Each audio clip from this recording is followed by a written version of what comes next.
And I do we believe are live. All right, Hey. welcome back, everybody. We're going to do another Get to Know Gamer this week. And this week we have Lightsaber Samurai. And I love that name, man. That's a badass name. Thank you, sir. Thank you, sir. Appreciate it. Appreciate it. This has been, what, over a month in the making here? We kind of scheduled it ahead. If not longer. I think it was longer than story. that. It was like, yeah, you guys hit me up at like the I end was of on your live January. stream. I think I was on your live stream at the time. Yeah, and we first talked about it. And then you guys hit me up on Instagram after that. I was like, yeah, by the way, like, yeah, so yeah, it was been a minute. And I said, like, yeah, man, just remind me because I'll probably forget. But actually, I was anticipating it. So I actually didn't forget. I've been waiting on it. So yeah, finally got out here. All right, for everybody out there that may be new to Lightsaber Samurai, we're going to give him a chance right now to kind of promote his YouTube channel there. So maybe you guys want to jump over and check him out after the live stream. That'd be great. Yes. Fantastic. Absolutely appreciate that. Take it over, buddy. Tell us about your channel. Yeah, man. So Lightsaber Samurai is the name of the channel. I primarily talk about retro video games. I focus more on 5th gen and up. And because I didn't play a lot of 4th gen stuff, and we'll talk about that later on. But yeah, I do a lot of that. Also, I'm a photographer and filmmaker kind of on the side. So I do some videos, talk about gear and cheap ways that you can improve your own videos if you guys are content creators, which most of you are. So yeah, so if you guys are into just the retro video game scene, or if you're looking at some tips to kind of spice up and level up your content creation, then yeah, definitely check me out. I'd love to have you over there, and I'm always down for taking suggestions. So that is Lightsaber Samurai in a nutshell. And I think we found you. I found you. I think it was it was an Xbox video, but it may have been a hidden gem video or something like that. Probably along that line, where it was all Xbox stuff there. So we were looking at doing more Xbox content, and we were trying to check out to see, okay, what's out there, what's going on, what am I missing? What are we missing? And your channel came up, and we were happy that we found you. We have a couple people in the chat too. Waves and Games had me nervous for a sec. He was like, "It's time. Where are you guys?" So when you guys saw me grab my phone earlier, I was like, "Oh shit, where are we?" But we're here. So he had to do a refresh. Iowa Retro Gamer Dad saying, "Hey, what's up to everyone too?" Generation Pixel in the house. Oh my God, 1 a.m. there. Wow. Yeah, he told me, man, hey, Generation Pixel, I appreciate you staying up because you hit me up earlier today and said, man, it's going to be 1 o'clock, but I'm going to try to make it. I appreciate you staying up, man. I appreciate that. Do you know what we're going to do? And I was talking about this. It's in the works. It's in the works. Yeah. We feel bad that our UK... The viewers in the UK have to stay up so damn late to watch us. We're actually going to try and schedule some people on Get to Know Gamer from the UK. Yeah. So we'll do it more of a afternoon special for us. Exactly. But it'll be more like this time of night for them, I think, right? So yeah, we're any schedule it like of our UK friends, if you guys are interested in being on, hit us up somewhere like in the I'm on every social media. You'll find me. You'll find me. Very specific. Yeah. We have Alex in the house, and that's our son, LOL Zomatic. He's changed his name every other day. I swear to God. Derek Daniels. Hey, you guys. Oh, sorry. My computer's far away. How you guys feel about the PS3 and PS4 battery issues that more? We should. Why am I not popping this up on the screen like a fool? There you go. There. Be useless consoles once the battery dies. That scares me. Yeah, that's pretty wild. Yeah. I don't know. I'm assuming they're going to come up with some kind of fix. I don't know. I really don't know much about the topic. Yeah. This is actually the first I've heard of it, to be quite honest with you. And you're scaring me. You're scaring us, Derek. Yeah, it's a thing that's going around. I guess there's like a CMOS battery is what it's called. And basically when it dies on PlayStation 3 consoles, when it dies, you won't be able to play digital content. You'll only be able to play physical games. And on the PlayStation 4, when that thing goes out, then you can't play anything. Anything? On the console. Yeah, it's basically. Well, you'll have the PS5 at least. The PS3 is the one that scares me because there's no backwards compatibility for it right now. And then the store is going away too. Yeah. So, and that's the thing. Like a lot of people are snatching up digital content because of that. And now with this new issue that's popping up, like I just did it. I watched Gaming Off the Grid's video here earlier this week or last week there, and then I jumped on. I think I bought 4 games. Yeah. So, yeah. There's definitely a few you need to get. Like, for sure. We have 8-Bit saying the same thing. Where'd it go here? Look at me. Tech issues already. I followed Lightsaber because of his badass name. Hey. And we have Hank's Retro Room. What's up, guys? Looking forward to this. Thanks so much, Hank. Thanks for joining. Waves and Games. Talking to someone. Retro Joe. What the hell is up? The ceiling. Hey, Retro Joe. What's happening, man? Dad jokes. Marcus Bolt. Hey, guys. Cheer. Hey, Marcus. Denver Gamers in the house. Hey, Denver. Hey, Denver Gamer. We got Mark Stanek. Hey, everyone. Hey, Mark. Loco Maverick. Glad to see you. Hey, Loco. And yes, Lord. Okay, watch this. Lord Zabulba. What's up, everyone? Hey, got it right. I'm glad to make this one. It took a couple months. It took a couple AKA Andre. Andre? Is that Lord Zabulba? Yeah, Lord Zabulba. That's my guy right there. We grew up together. Yeah? Yeah, I'm the one. Yeah, I put him on to you guys. Oh, yeah. Not even once did he try to give me an out with Andre. He's just like, you'll learn how to pronounce it eventually. Sorry, man. Before we hit any more comments here, because I know what it's like, our typical tradition, I'm going to ask, we're going to go around the table here, and everybody jump in the comments. Yeah. What are you guys drinking? I don't know if Lightsaber, I don't know if you're drinking anything tonight, but you know us, sir. I'm always drinking beer, but so I got a cream ale from is it a local brewery? I know. You picked it up at the liquor store, I don't know. Somewhere. I think it is a local brewery, actually.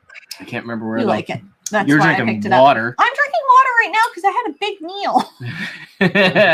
I can't do it at the moment. I've got the red Solo cup, a hood classic, if you will. And I'm drinking a very fine 1998 vintage Colt 45 Ooh. No, I'm That's just kidding. All right. I'm drinking water. I don't. Cool earlier, and we had some. Did your audio cut out? No, I think it was us. Oh, there we go. Try again. Jen's kicking around. We had some boxed wine earlier. That's homemade wine. Homemade boxed wine. It was in a box in a bladder in the fridge that's been there forever. It was delicious. It was delicious. I was a little white girl wasted for a while, so I'm like, I gotta stop. We gotta do this thing tonight. Say, like, damn, wine come in a box now? Like, and I guess the game that we're playing, I've been playing Zelda 2, kind of picking and poking away at it there on the NES the last 2 weeks. But we've been playing Diablo 3 on the Xbox Series X. Right on. Yeah, we're loving that. That's awesome. And I've been playing the shit out of Days Gone. Days Gone, yeah. Like, I think I played it yesterday from the time I got off work at 4:30 until like 12 o'clock. I got a question here for everybody in the chat, or you, Lightsaber. Right. Dennis just started playing Days Gone, and he was comparing. He got the digital one. He got the free digital one. Now we have the physical copy, and we're playing it on the PS4 Pro. He's playing on the regular PS4 Slim or whatever it is. And he said it's still glitchy as hell. It's just cars with like rocks and stuff like that. I mean, I watched you play, and it's fine. I haven't had any glitches except for the one that we encountered before, but other than that, it's been perfect. It's weird though. Yeah. All right, Waves and Games, you stepping out. Appreciate it, man. I'll catch you later, boss. Stepping out with your wife on the Saturday night. Woo! We have Menace XP saying cheers as well, and Garage Gamer. Hey. Lawrence Sewell saying, this is the reason why Jim Ryan is about to really hurt the PlayStation brand, so I recommend that everyone just find his Twitter page and let him know about what he's doing wrong. Dear Jim Ryan. Who's that? I don't know, but we're about to find out. Yeah. I mean, I don't know if that's something that they could fix with like a firmware update, or well, since it's a physical issue, I don't know if there's a way they can put firmware that would allow you to back that stuff up somehow before the battery goes out, and then you can, just. I know. I have no idea how it works. I haven't read up about. I've seen a couple of videos about it, but I don't know too much about it. If the battery's something you can just replace, because the Sega Saturn kind of had the same thing. You kind of had that watch battery in it, and if your stuff was anything you had saved on there when the battery died, like that was it. You could get another battery and replace it, all that stuff would be gone. So all that stuff would be gone. I wonder just your stuff up. Just trying to replace the battery as soon as you disconnect it, I think you right. So I think so. Retro Joe's Entertainment says that digital that's exactly it. That's kind of how I feel about it. Yeah, but if there's no other way to get them, then kind of and that's the thing. Like there's I mean, I don't like collecting digital, but especially like on the PlayStation 3, like for sure I downloaded The Misadventures of Tron Bond because I'm not paying $500 for a physical copy of that. No. I know. It's I will get it for $4.99 on the PlayStation Store all day. Yeah, and there's just some things like that you can't ever justify. You can't justify that. Right. I can't. No. No, I don't know how many people could. But. No. Never Enough Texting. What up, everyone? What up? Hey! I'm just looking at the grass. Gamer said next week they're going to shut down the PS4 store. Mark Stanek saying he's drinking some Angry Orchard. Oh. Retro Joe's saying a grapefruit hazy IPA. That sounds delicious. I love grapefruit. Mm-hmm. Inexplicably, you love grapefruit. Now I love rattlers. Grapefruit is so bitter. Like, I have a crazy sweet tooth, but I don't know. Grapefruit just be slapping to me. My girlfriend, she gets on me all the time about it. She's like, "Why do you like that so much?" Like, I don't know. You just don't know. It just be hitting. I don't know what it is. Like, I like grapefruit rattlers. I like it. Yeah, I know you do. Yeah, I love them. Alex is drinking water. That a boy. Because you're not allowed to drink anything else. An old fashioned, some Jim Beam. Jim Beam. Vodka, ginger ale, splash of cranberry. I think that's what cran is. Yeah. That sounds okay. Good. I'm gonna stop it right here for a sec and let's move on to a game because it's already gotten out of control. First game. All right. Okay, well, let's see. For me, the first game, again, so just to tell you guys a little bit about my background, I was mentioning this backstage a little bit, but so I'm 35, right? So most people my age, they have a lot of nostalgia for fourth generation. That's 16-bit stuff. So, your Super Nintendos, your Genesis, things like that. We got the NES in 1990. So my dad copped it cheap because the Genesis was out and the SNES was on the way. So he got a good deal on that. Got that for us for Christmas. But we were super poor, like growing up, all through the 90s, just struggling. And so we never really got the Genesis, the Super Nintendo. I would play certain games over like a cousin's house or things like that, but we never owned it. So we had the NES in the house until we got the PlayStation in Christmas in 98. So for me, it was a couple of games on the Nintendo, but mostly I played handheld throughout the 90s. So the Game Boy Pocket, I always had the Game Boy Pocket on me. I had the Brick for a while too. The Game Boy Color came out, was crazy, but it's still, I was rocking that and the Glowworm for a while. That was my setup of choice. For me, really, it kicked off, when we got the PlayStation. And so for me, that is a system that really defines me as a gamer. And so a lot of memories with that, including the first one on the list here. So the original Metal Gear Solid. Metal Gear Solid. That is a fantastic game. This was the first time we got introduced to Solid Snake in 3D. Hence Solid in the name. Hideo Kojima said that he used the name Solid because that was the first time I was making the jump to 3D. For me, was it was everything like we saw from like, you know, action games were huge at the time, like whether it was like the Die Hards or Terminator 2, Demolition Man. It was all of those and a little James Bond spy action, all of that rolled up into one.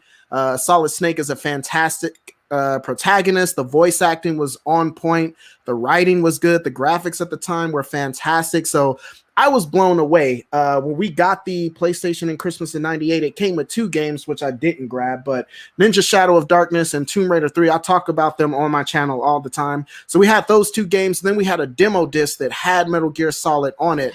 And man, we played the heck out of that so much that the disc like stopped reading. Like we burned that. Oh, really? Oh man, like every which way we could play the games, speed runs to get to the DARPA chief, all that stuff. Like, so definitely for me, the first game is the you know, Metal Gear Solid on the PlayStation. It's not too expensive of a game. I think it's still, you know, you can still get it for under 50. This one is expensive though. The remake, Solid Snake, the Twin Snakes. Yeah, and I don't know if you can see that flex right there, but that $3.99. $3.99. Is that what you got it for? That's what I got it for. I found it at the Goodwill. Oh yeah, that's awesome. Flipping. And I was did not get ours for $3.99 and all that. Like I was like, holy man, shit. Yeah, that's awesome. That was a start the car moment. Yeah. And I don't even like the GameCube like that, but that, I mean, my GameCube collection is pretty small. I got most of the games on there are heavy hitters, but that one, man, I'm the same way. Solid is just fantastic. Like, so that's definitely my first game, and probably my most influential game overall. So, for someone that's not played it before, I know, like, does it still hold up? Absolutely. Because it's on my list of games that I know that are iconic to most people. You would like it because it's stealthy. I love stealth stuff. Like it, I don't know. I think that's why I really like Days Gone, because I have to run around and be stealth and stuff. And you hate stealth. Like I said, there's still issues like graphics wise, you know. Honestly, I would say that it's aged better than most 5th generation games, right? The character models are definitely blocky, their mouths don't move when they talk and things like that. But everything from like the level design and just the you know, like the weather effects, the enemy AI, like was crazy at the time. The fact that they reacted to sight and sound the way they did. You leave footprints in the snow and they can see your footprints, like, whoa, where did these come from? And they'll follow the snow, the footprints in the snow back to you, and you can knock on walls and they'll like, that is very cool. So yeah, a lot of things, you know, like that hold up very well. The story definitely holds up very well, and the gameplay is still very fun as well. So that's what they had to do. Like most of those PS1 generation games, like they had to rely more on the story and the music, because we still weren't kind of all the way graphics wise there. And I think I'm going to have to play it. I have such a hard time to get away from modern consoles. I don't know what it is, especially the PS4. I'm just like, girl, holy the PS4 is such a fantastic system though. It's literally the second coming of the PS2. Like, there's so much variety, so many killer exclusives on the system. Like, the PS4 is gaudy. Like, I love the PS4. And honestly, I'm just now collecting for the PS4. I've spent the last probably year and a half, 2 years really hitting the 7th generation, which is good because it's going to go up. PlayStation 3 games that are shooting up in price, I already got them. And I paid pennies on the dollar because while everybody was playing PS4, I was going back and grabbing all that stuff. So now people are rushing to go buy that stuff, and I'm pretty much done. There's like a couple of games that left that I need to get, but games like 3D Game Heroes, Lollipop Chainsaw, like all that type of stuff, and Puppeteer, all that stuff. I already got all that stuff, like, and got it for like $5 a piece type of deals back in the day. So yeah, for sure. I'm looking at the chat here and I see a couple more people jumped in. We got Modane Design. We got Hollywood Polo. We have, if I miss anybody, just like say hey again, Gib84. And yeah, a lot of stuff I'm missing again. Concept. Oh, we got a new one here. Concept Reese, I have a YouTube-based question. I have a gaming channel, 400 subs, but I have started to stray into other things, boxing and boxing games. Do you recommend covering 2 areas, or is it taboo? Well, you cover 2 areas. Yeah. Yeah, I do. And honestly, like, it's a tough one because I honestly ask myself that question all the time. Yeah. I was just in my last live stream. I mentioned that, like, I asked my viewers, like, do you guys think I should split and do a YouTube channel just dedicated to photography and filmmaking stuff, or do you like to see both? Like, for me, when I talk about my photography and the filmmaking, when I talk about gear and stuff, I try to keep it in the realm of this is what I use as a video game YouTube content creator. So I'll talk about when I was talking about the Young UO Light, like, oh, if you're in a small room and this is a good one to use if you're live streaming at a desk or something like that. And so I try to keep it, I try to put it in that scope when I'm talking about these things. But yeah, honestly, I probably would have grown faster if I had just stuck with retro video games. But at the same time, I don't have the brain power right now to run 2 channels. So, I mean, if I want to talk about it, I think it's a lot of work. So, yeah, it is. So, I mean, I'm just going to, grow the slow and steady route and just, do it that way. So, I think it's the right way. My question to you is how long has your YouTube channel, like, been around? Like, how long have you, like, since you really start, like, focusing on it? Because that's another thing too. My YouTube channel is like 5 years old, but I really didn't take it serious until the beginning of 2020. Yeah. And so in January of 2020, I had 300 subs. And so I've got my last 1,000, like, in the last year, like, after a year of really focusing and really hitting it, regardless of the fact that I was doing 2 types of content on the same channel. I would say don't do more than that. You don't want it to be like a variety thing, not until you build up enough of a rapport with your audience. And then it gets to the point where they come for the content, but they'll stay for you. So, exactly. Once you get to a point where you gotta, I've got a few subscribers where it doesn't really matter what I'm talking about. If I upload a video, they're there for you. Just because it's me. So exactly. Once you get to that point, then it doesn't really matter. And I would say if you want to talk about both, then just do both, man. And just as long as you're genuine and you keep working hard, it'll grow. It might not grow as fast, but it's inevitable. I tell a lot of people on YouTube, the only way you lose is if you give up.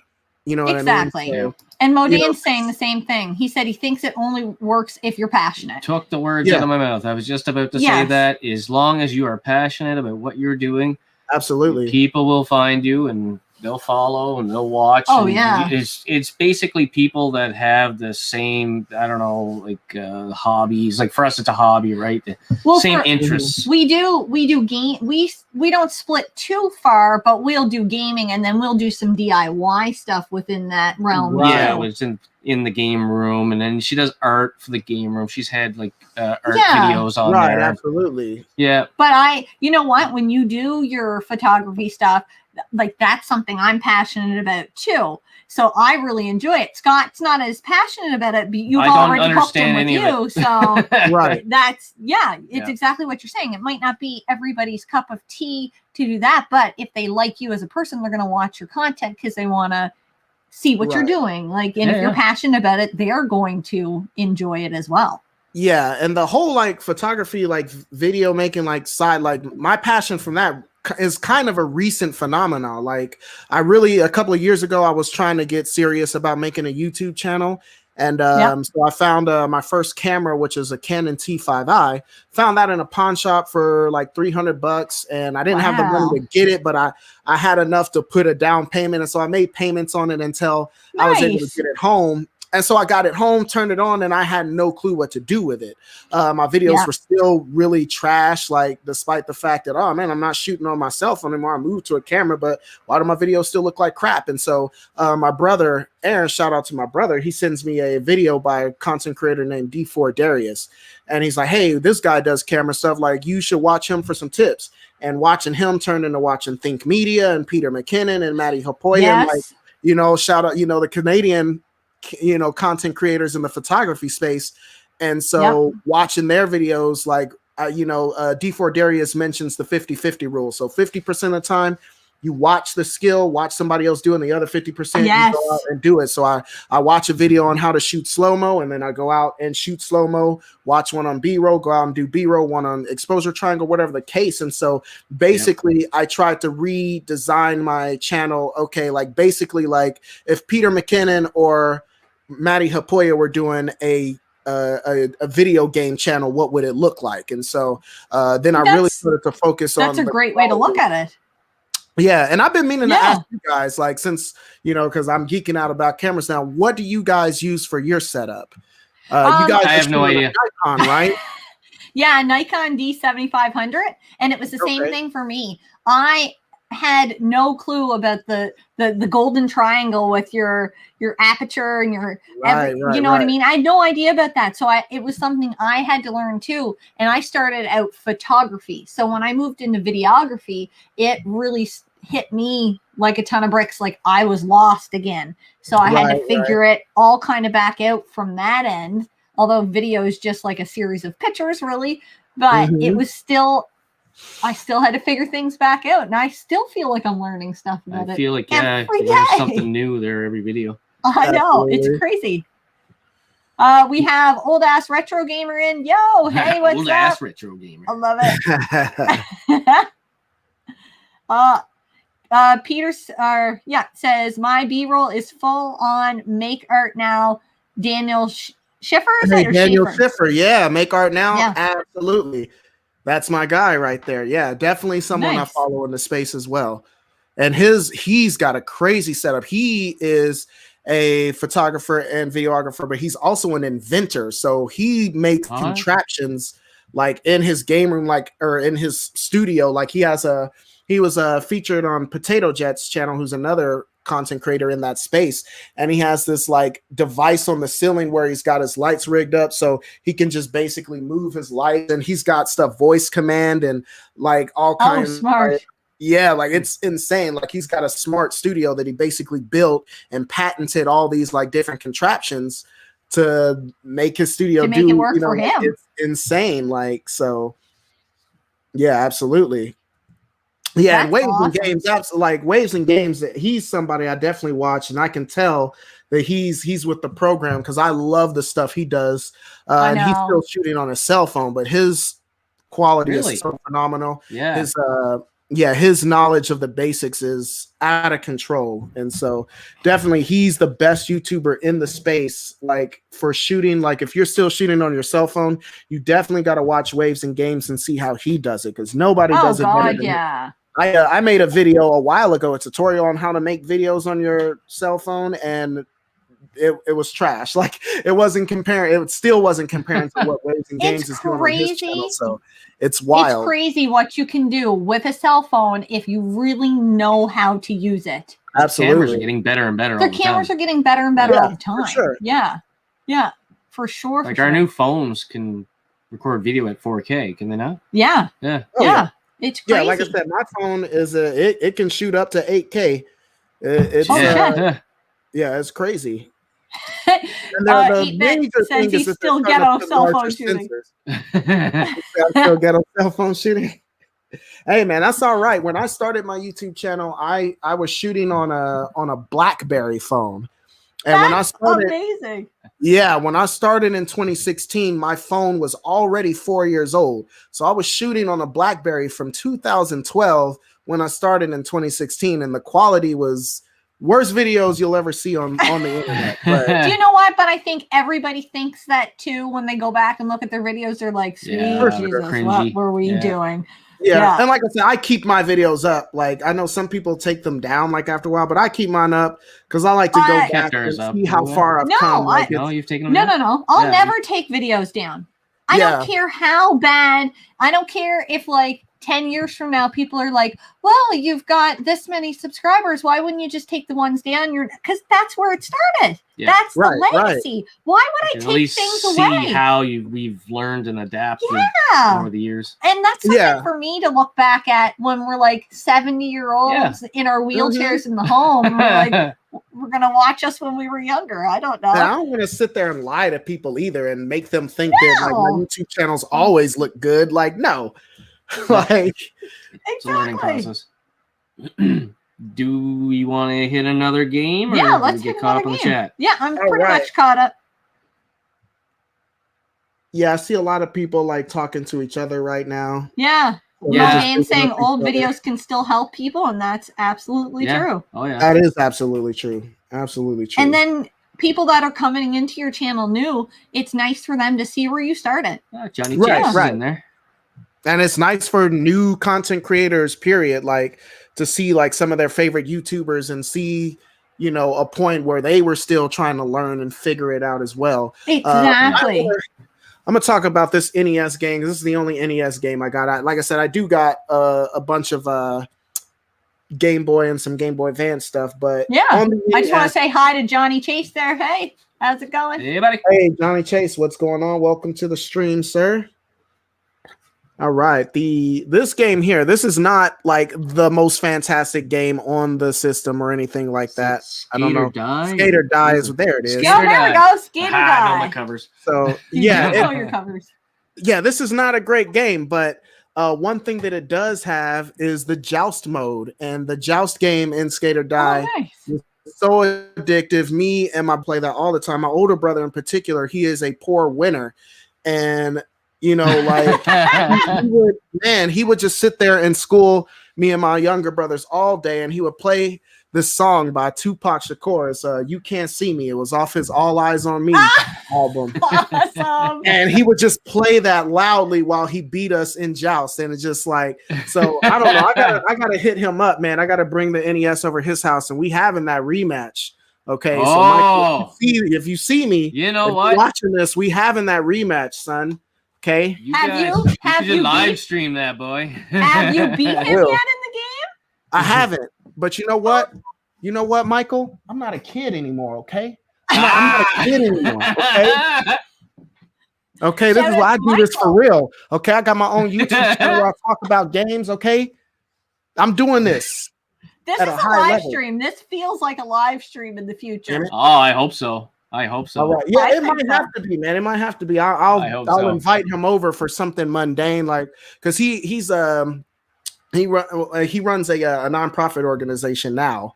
So I'm like, I'm like, oh yeah, man, let's take some new headshots and do that stuff. You know, let me pimp out your LinkedIn and da da da da. And then I get him over here, and I'm like, bam, Skater Die. Then I'm low key afraid though that he might still have it. It might be you might beat me. You know what? Do you know what's awesome? If he beats you on the live stream, just delete it. Right. That's right. Like never happened. There's no proof. Yeah. Exactly. I don't know what you're talking about. It's like you and Dennis with hot shots. Yeah, but I'm still the champion of hot shots. Skater Die and Skier Die was my jam on DOS. Skier Die was cool too. Awesome. Oh yeah, on DOS. We got Pierre Beliveau. Bunch of numbers. Hey, are you guys getting the Zelda graded? Nice pickup. Did they have any other sealed games with this one? No. I don't make it down to the parlors often. That was the only sealed game. Yeah, that was insane what you guys got. Yeah. That's crazy. I really think I really want to consider like grading it, but I'm still we had somebody reach out to us in one of the comments there that we're gonna have to like figure out how to do it. Yeah. I know. It's like sending your child on a plane to go see their grandparents. That's how I feel about sending this game in the mail. Be like, bye, I love you. Please come back. I hope you come back. Yeah, man, that's dicey, man. I have something like that. I remember I bought a game years back. It was Rival Schools on the PlayStation 1, and I bought that off of eBay, and the game just never showed up. And everybody was saying like they confirmed that the person has sent it to me, and UPS or it was USPS is like, hey, look, man, we left it with the manager, and the manager's like, we never got it, and it was just a bunch of back and forth at the apartment I was staying at the time. I'm like, man, I just had to take that L. Luckily, at the time, Rival Schools was only like a $25 game, so I ended up getting it again later, and now it's much more expensive. So I still ended up paying like the second time I bought it was like $30. So Yeah. Okay. But that's frustrating to pay for a game I'm always and never worried get it. about like big purchases like that. Like, ugh. Do you know what? On the flip side, because I've been looking into maybe possibly selling here and there on eBay. On the flip side, I always worry that somebody's going to get the game, trade it out, and say it's that game was scratched or that it was cracked and they had a I'm like, no, I know what I sent you, but you never know what people can do on the other end. Yeah, man. People are send it bulletproof. I don't know if anybody else on the stream has dealt with that, or I know I've had an issue on eBay before where I ordered Streets of Rage 3. They sent me Streets of Rage 2, pissed me right off, and it was like an argument, you know, messaging back and forth there. And he's okay, well, if you send it back to me, I'll refund you. I'm like, okay, well, you're gonna pay for the cost of shipping? Yeah, I'll pay for it. All right, fine. So I shipped it, and then he's like, well, you paid too much for shipping. I'm like, well, I wanted to make sure it had tracking on it so that I had proof that it got to you, so that you couldn't say, well, it never got to me. Yes, exactly. So he wouldn't pay for all the shipping. He wouldn't pay for all the shipping, but you know what? eBay stepped up and paid for the rest of it. Yeah, they did. So. Right on. Yeah, see, that's dirty. It is, and it happens all the time. Oh, yeah. Johnny Chase saying your call-out game is real. Let's go. Dan said grudge match live stream. That would be awesome, man. That would be awesome. That would be. You gotta do it. Yeah, we'll definitely have to do it. We'll definitely have to do that in the future. Old ass retro gamer saying get to practice it. Yeah. Oh yeah. I put it in every once in a while, periodically. Like my brother Aaron, I can beat him now. I got another brother, Marcus. He lives in Missouri, so he's in another state. But next time I see him, he's catching it too.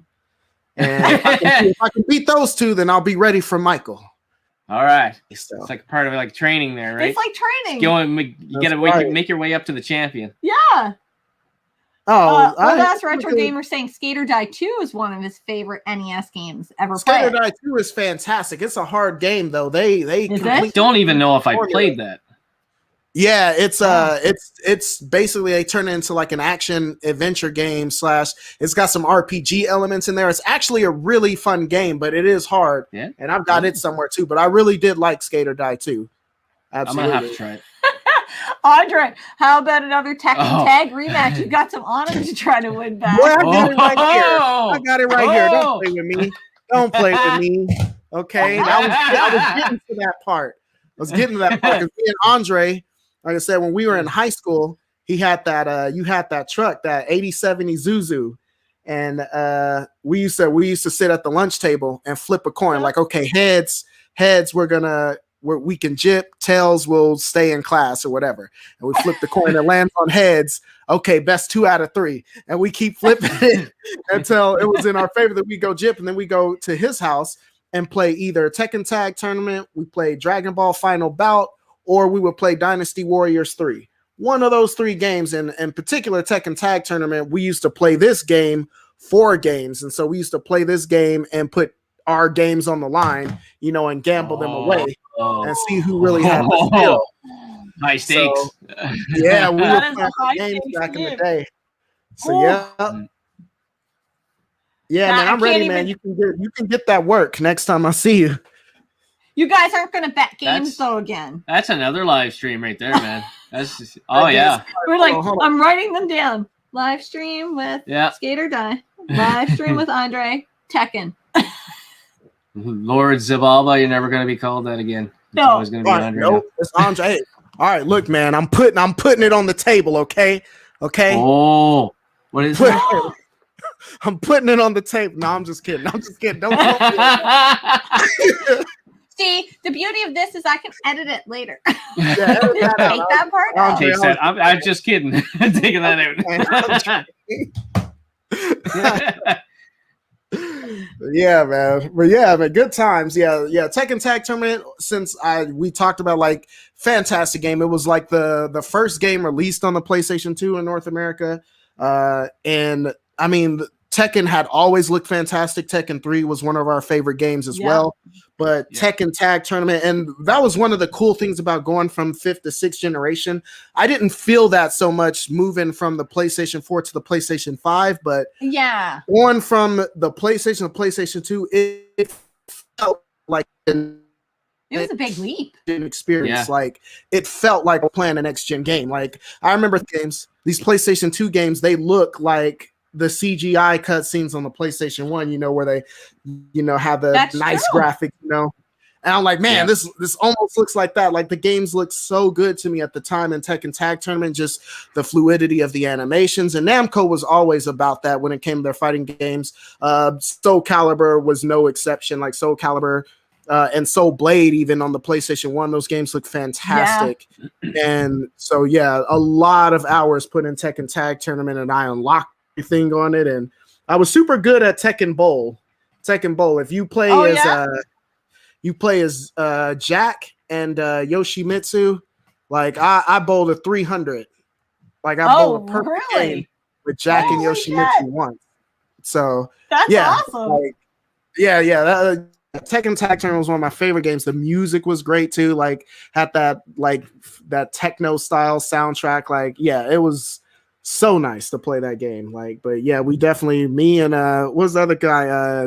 Kyle, Andre, you remember Kyle? He stayed down the street too. He was getting in on that, I remember. And yeah, we was having Tekken Tag tournaments. That's awesome. Yeah, that's what I miss from not having like those gaming experiences when I was younger, because I don't have all these memories. All mine are like newer. I used to have the wrestling tournaments there with the for PS2, like Here Comes the Pain and Shut Your Mouth, SmackDown games. And we'd have 6 guys, and we hooked the multi-tap up, and it was just awesome. We moved into we bought our very first house young. We were like, let's get out of this renting game. Let's buy a house. So I think I had just turned 22, maybe 21, 22. I don't know if you were that, Jen. I don't even know if I was that. I think I was 22. Scott's birthday was coming up the next month because we moved into our house in February. So I asked his friend, what should I get him for a sound system? So he helped me out. We figured out a sound system. And the night we moved into the house, we set up the speakers, and they had a huge wrestling tournament there. That thing was just blasting. Oh yeah. I don't know how I'm sure the neighbors hated me. Yeah, like great, these guys move in. Yeah, we had a blast. It was a lot of fun. But I wish I would have been more into gaming back then, because I would have grabbed the controller and played too. I would have whooped your ass. I just went in the bedroom and hung clothes in the closet. I'm like, for Alex, if he's still in the stream there, that's the one game he can't beat me on. No, he can't come. Yeah, he beat me on everything else there, but put the SmackDown and PS2 there. Yeah, old man will school you. We have Retro Mikey in the chat saying, "Cowabunga, everyone." We also have a few other people talking too. We got Loco. I know I said hi earlier. This is why I record myself packing it, so the condition is clearly visible. If it's a console, take pics of serial numbers. Okay, that's about the game there. Yeah. I love this name. Something like that. Corona in a can. I like it. Do you guys collect games that are greatest hits copies, or wait and go for the regular copy of the game? I try, but depending on how expensive it is, I will grab the greatest hits copy and get my wife to print me a new label so that when it's on the shelf, it doesn't drive me fucking crazy. Yes. So that would never be something we would try to pass by. I just stick the new label over the top, and I put it in a green case, and then it goes up there so that it doesn't stand out like a sore thumb. If people have seen my game room, like I have the length of the room, one shelf in the back that's all Xbox. All Xbox. So if there was gray ones in there sticking out, I don't know if I'm OCD or what, it would just drive me crazy. But we actually picked up Silent Hill 2. That's the greatest hits, and that's what we're gonna do. Yes. We got our local pawn shop there has like a bulk bin, so I'll go buy a game for $2. $2. Yeah. Nice. Take the case, and then we'll just reprint the cover there. What's the place we go to print? Cover Art Project. I think Denver Gamer told us about that. There, yeah. Oh, okay. So it doesn't look quite perfect. Like you can pick it up and tell it's not the legit one, but when it's just sitting up there on the shelf, the spines at me, it doesn't drive me crazy. Yeah. The old ass retro gamer saying, I've had people try to scam me when I've sold something. One tried to get me to ship it to them early because their account was about to be suspended and I wouldn't get paid. That's it. That's exactly what I'm talking about. Just people out there like that. It drives me crazy. Retro Mikey said he had that happen before. They switched out a broken disc for a good one. I still had to take it back. eBay made me. Damn. Yeah. Oh, that's tough. It's super annoying. Although I had one come to me, but it was like a $12 game. Yeah. And it wasn't in the proper case. It was a PS2 game. And it looked like somebody had stepped on it. And it was basically in an envelope. And the disc was cracked from the middle. And I just took pictures and I sent it to the guy. And he's, sorry, man, no problem there. And he just refunded the money. Totally refunded the money. Either way, I was like, well, it was only 12 bucks or whatever. But Drinks and Games with Josh is in the house. Hey, how's it going? And let's see here. I'm getting behind on the chat again. We have 100 Coinstar. Just joined Off Topic. Love your channel. Nice. Thanks so much. Thanks for joining. Yeah, thanks for joining. Appreciate you being here. Yeah. And I think I'm almost caught up. I say that every time. I'm like, look at me getting all caught up. Nope, didn't happen. We went, and there we are. Oh, we do have another new person. Someone on Kijiji is impersonating Parlor Pawn and selling reproductions as original. Yeah, so this is someone, obviously, that's local in Moncton, too. Yep. And that's one of the pawn shops we go to all the time. Yeah, that's crazy. So they've been putting it out on their Facebook page, warning people that there's somebody that's impersonating them. And exactly. Oh, Amanda. Hey, Amanda. Hey. And we got Scotty J Retro. Ah, Scotty.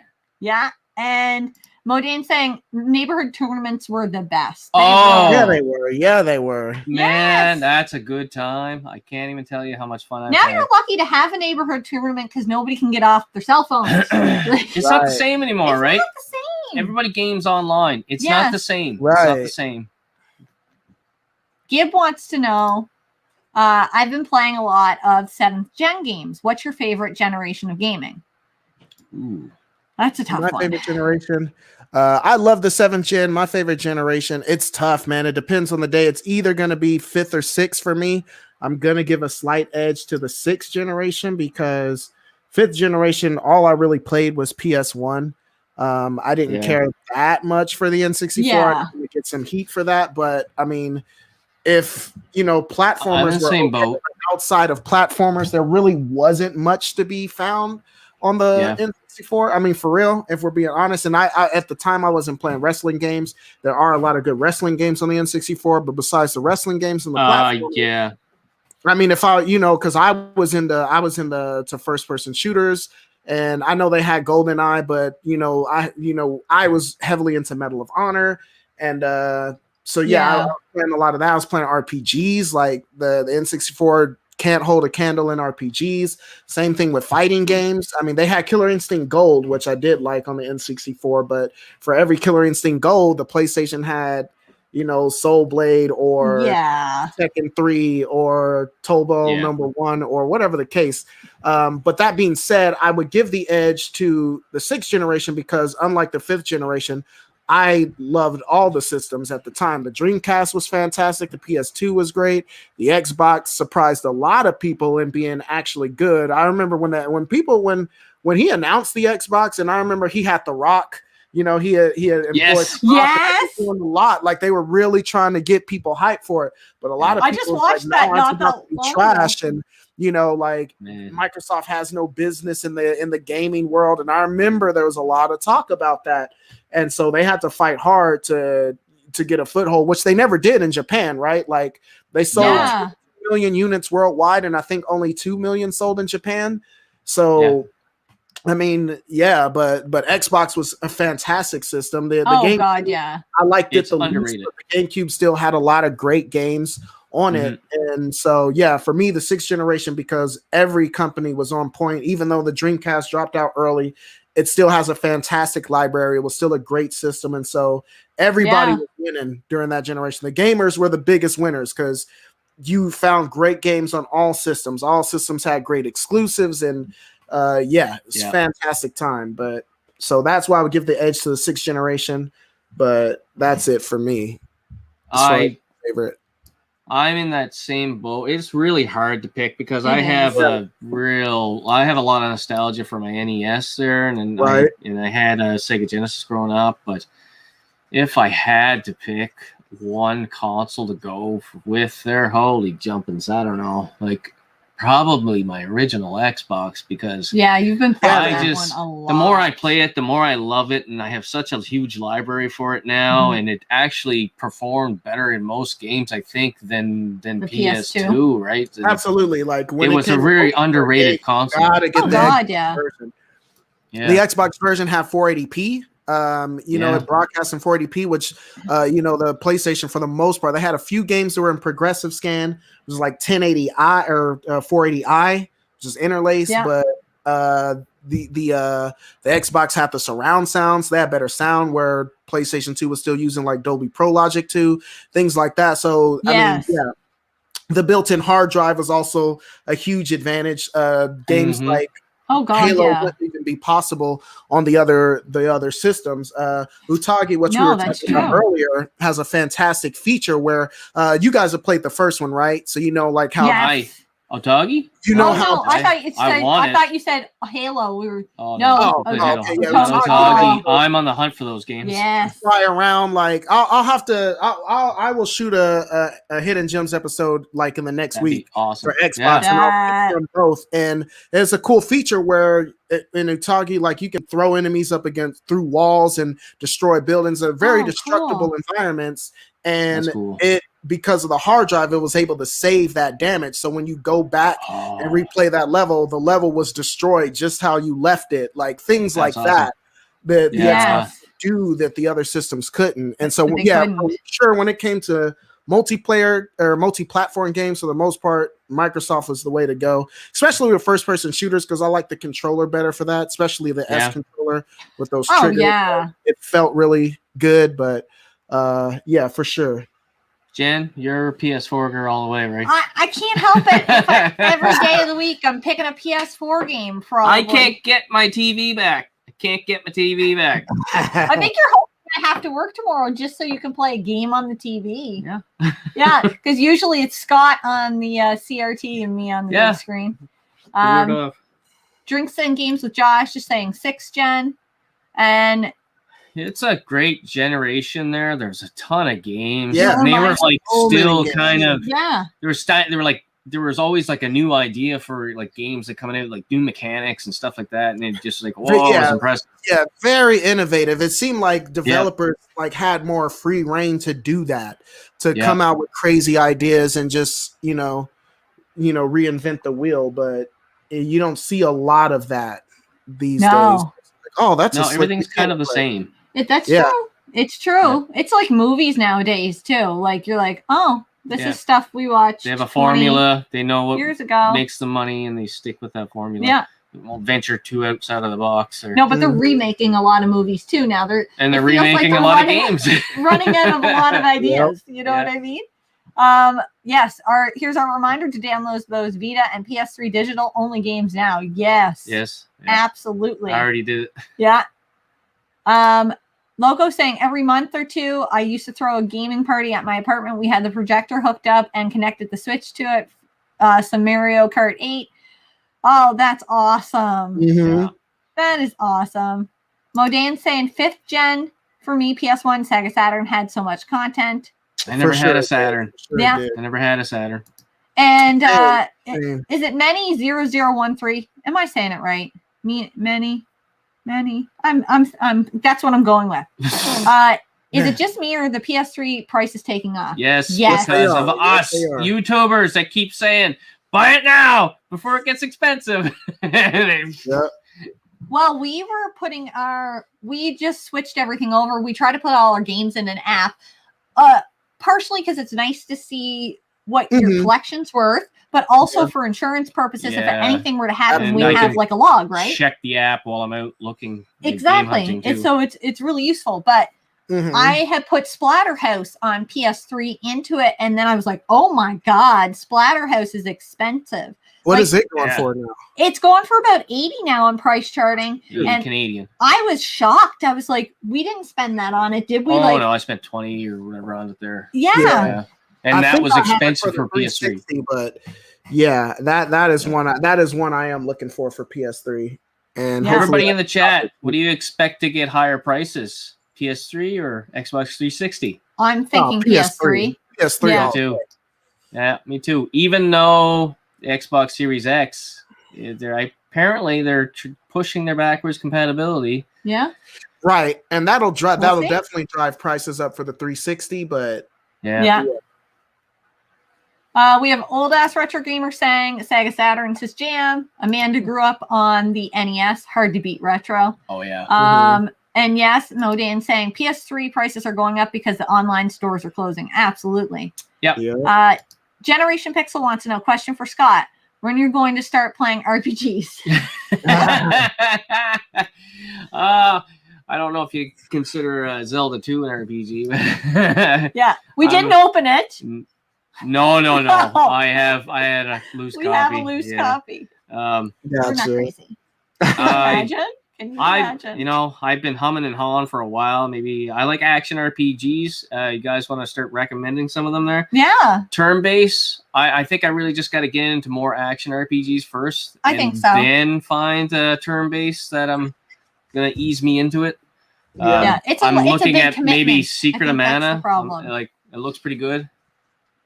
We have old ass retro gamer also saying third gen SNES Genesis. Was that third gen? We get so confused on the generations too. Yeah, well, it goes Atari. I think it's Atari, NES. Yeah. Drinks and games with Josh. But in the 6th gen, all 3 consoles were heavy hitters. Yeah, they really were. You know what? It just depends on your age. Yeah. Whatever you're nostalgic for. I think so. Yeah. Did you have something there you want to show us? I was gonna say, speaking of action RPGs, have you played Sudeki yet on the original Xbox? No. Do we have it? I want to say I don't have it. I don't think I have it.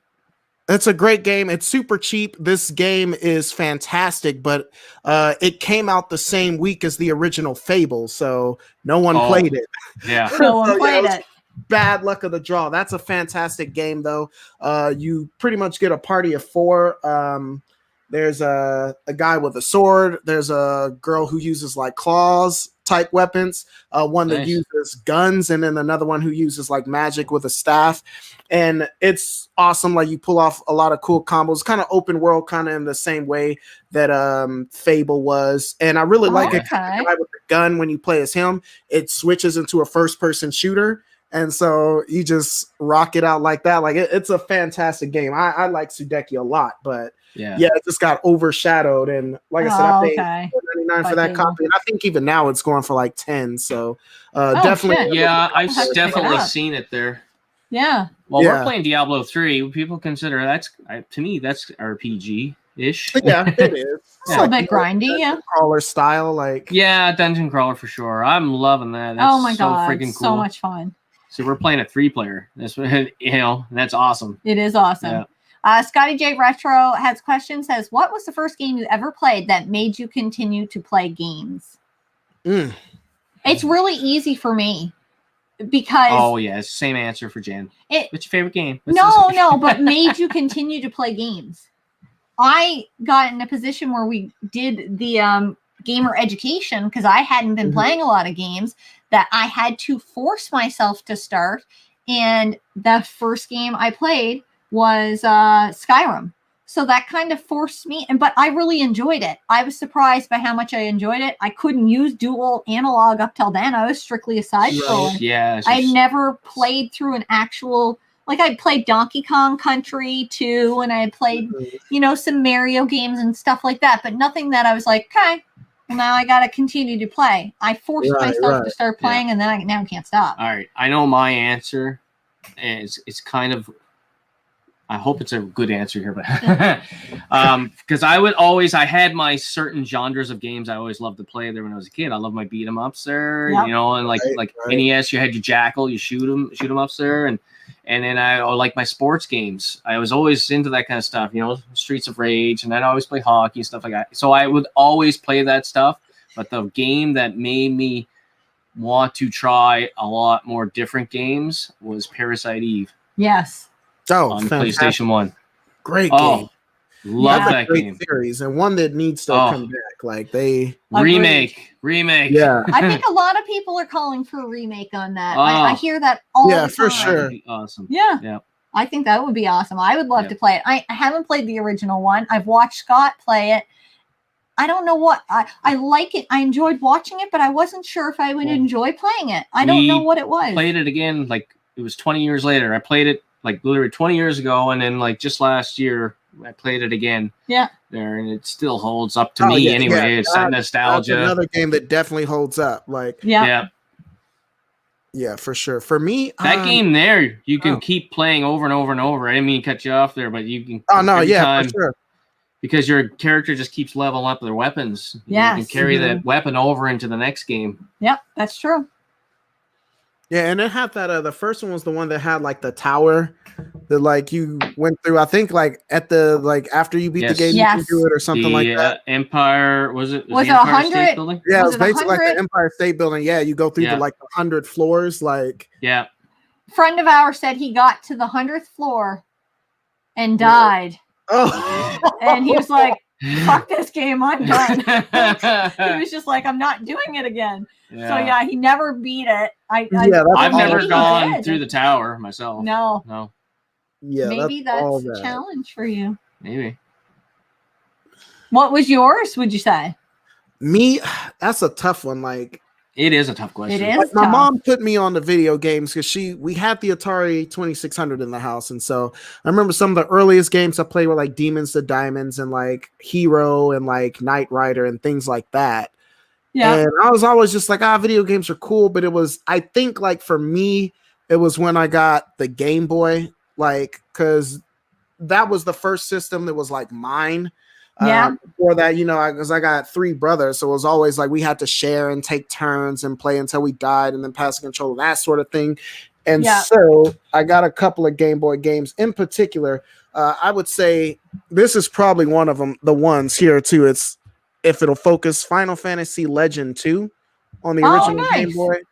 And that was a fantastic series of RPGs on the Game Boy. And I remember like, man, like those games, and then the Zelda, Link's Awakening. And so playing those. Yes. And that was another one actually I got from the Goodwill. Oh, nice. So that was another one I scooped up. But yeah, so those were the games like that I felt like they were just for me. They weren't games I was sharing with my brothers because like, you couldn't really play them like that. And like, it was you couldn't get hooked on it.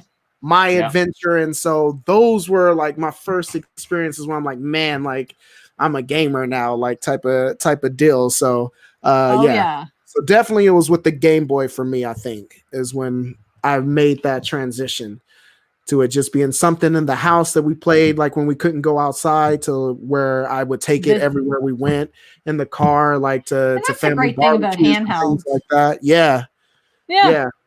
As an adult, I don't have too much use for handhelds because I'm not really in that scenario. Yeah. So now I look for handhelds that I can play on my TV. Like if I can't cast it to my TV, then I don't like the 3DS and the DS. Like those seem like good systems, but you can't play those on your television that I know of. Unless hey, a device I seen a video just maybe this morning. Mad Little Pixel did a video on. It's an adapter or a board. Like you literally take your Game Boy Advance, take it apart, take the board out, and then it just there's no soldering. It's like a ribbon wire. You hook it into this, and it consoleizes it. Oh my god! And it's HDMI to your TV, and it didn't look too bad at all. And I guess they're gonna make like a shell for it and everything. Like, cause this is in the early stages of it. It looked like a cool idea. Was that for Game Boy Advance or was that for DS? Game Boy Advance. Yeah, Game Boy Advance. Yeah, that's really cool. Yeah, because now, like right now, I mean, I play my Game Boy stuff now on my Retron 5, and that works pretty good. I also have a Game Boy player too, but I haven't used it yet. So I got it. Oh, nice. Like, yeah, I got it. I got the disc too. Like, I remember I got hooked up on this unit for like $40, like a couple of years ago. Wow, that's awesome. That is awesome. You can't find that now. He didn't even know this was a part of it. He didn't even know this was a separate thing. He was just like, "Oh yeah, I'm selling this GameCube." He's like, "Yeah," it's like he's like, and it's got this like disc thing with it too. And I'm like, "Oh yeah, funny looking GameCube." Yeah, I was like, I will take that. Yeah, I'll take that off your hands for $40. Yeah, all day long. So definitely, actually, I'm working on a video coming up between that and the Retron 5 to see which one plays Game Boy Color, and Game Boy Advance better. So cool. then I got a Game Boy player for the Super Nintendo, so I might throw that in the mix too and see where that goes. But yeah, I like that idea. Yeah, that's a good idea. How's your Retron 5 holding up? Mine is having hardware failure with the controller ports. I haven't turned mine on in like a few months. It's kind of dusty for real right now. Yeah. The last I knew, like the controller is kind of it's hit or miss. It's starting to die on me. I have another one new in the box, and I got a backup controller, and I don't know if there's a firmware update because the major problem with that is like it's nice because with the Retron 5 you got the extra slots for you can use your Super Nintendo controllers or whatever, but I found that when I plug in my Super Nintendo or my Genesis controllers that I can't play Game Boy games with them. I have to use the actual controller. You have to use that one. And that's a problem because those controllers are absolute trash. So they are absolute trash. Where they added support to the other controllers, because like the 6-button Genesis for the Super Nintendo, they have enough buttons to support like Game Boy Advance games. But I can't play them as of right now on the Retron. You can't change the controller at all. Like I know I can play any console with any controller, right? Except for me, except for Game Boy games. Like if I put a Game Boy game in and then plug in a Super Nintendo controller, it won't work. Yeah, but I can put in a Genesis game and play that with a Super Nintendo controller, no problem. Yeah. What the hell? And so that's weird.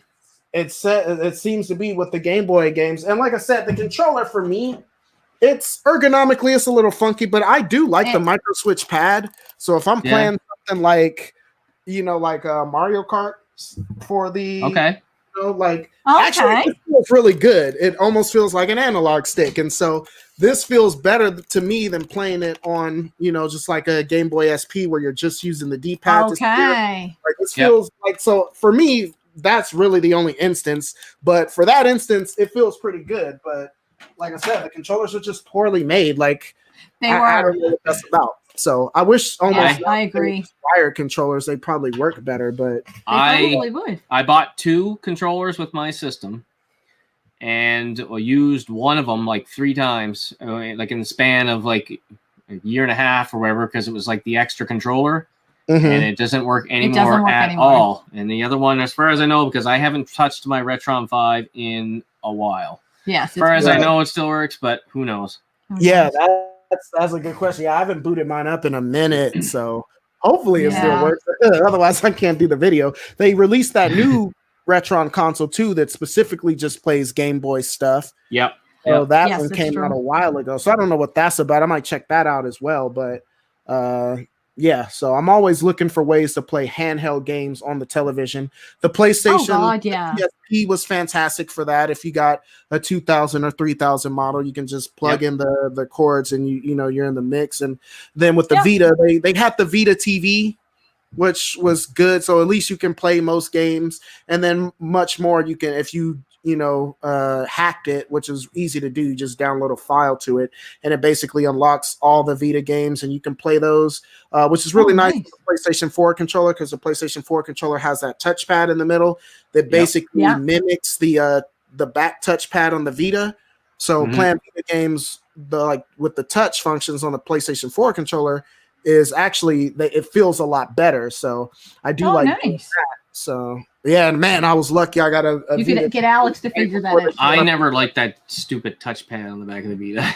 No. Yeah, I don't either. But like I said, if you got doing it with the Vita TV or PlayStation TV, it's called. And where's mine at? Because it's over here.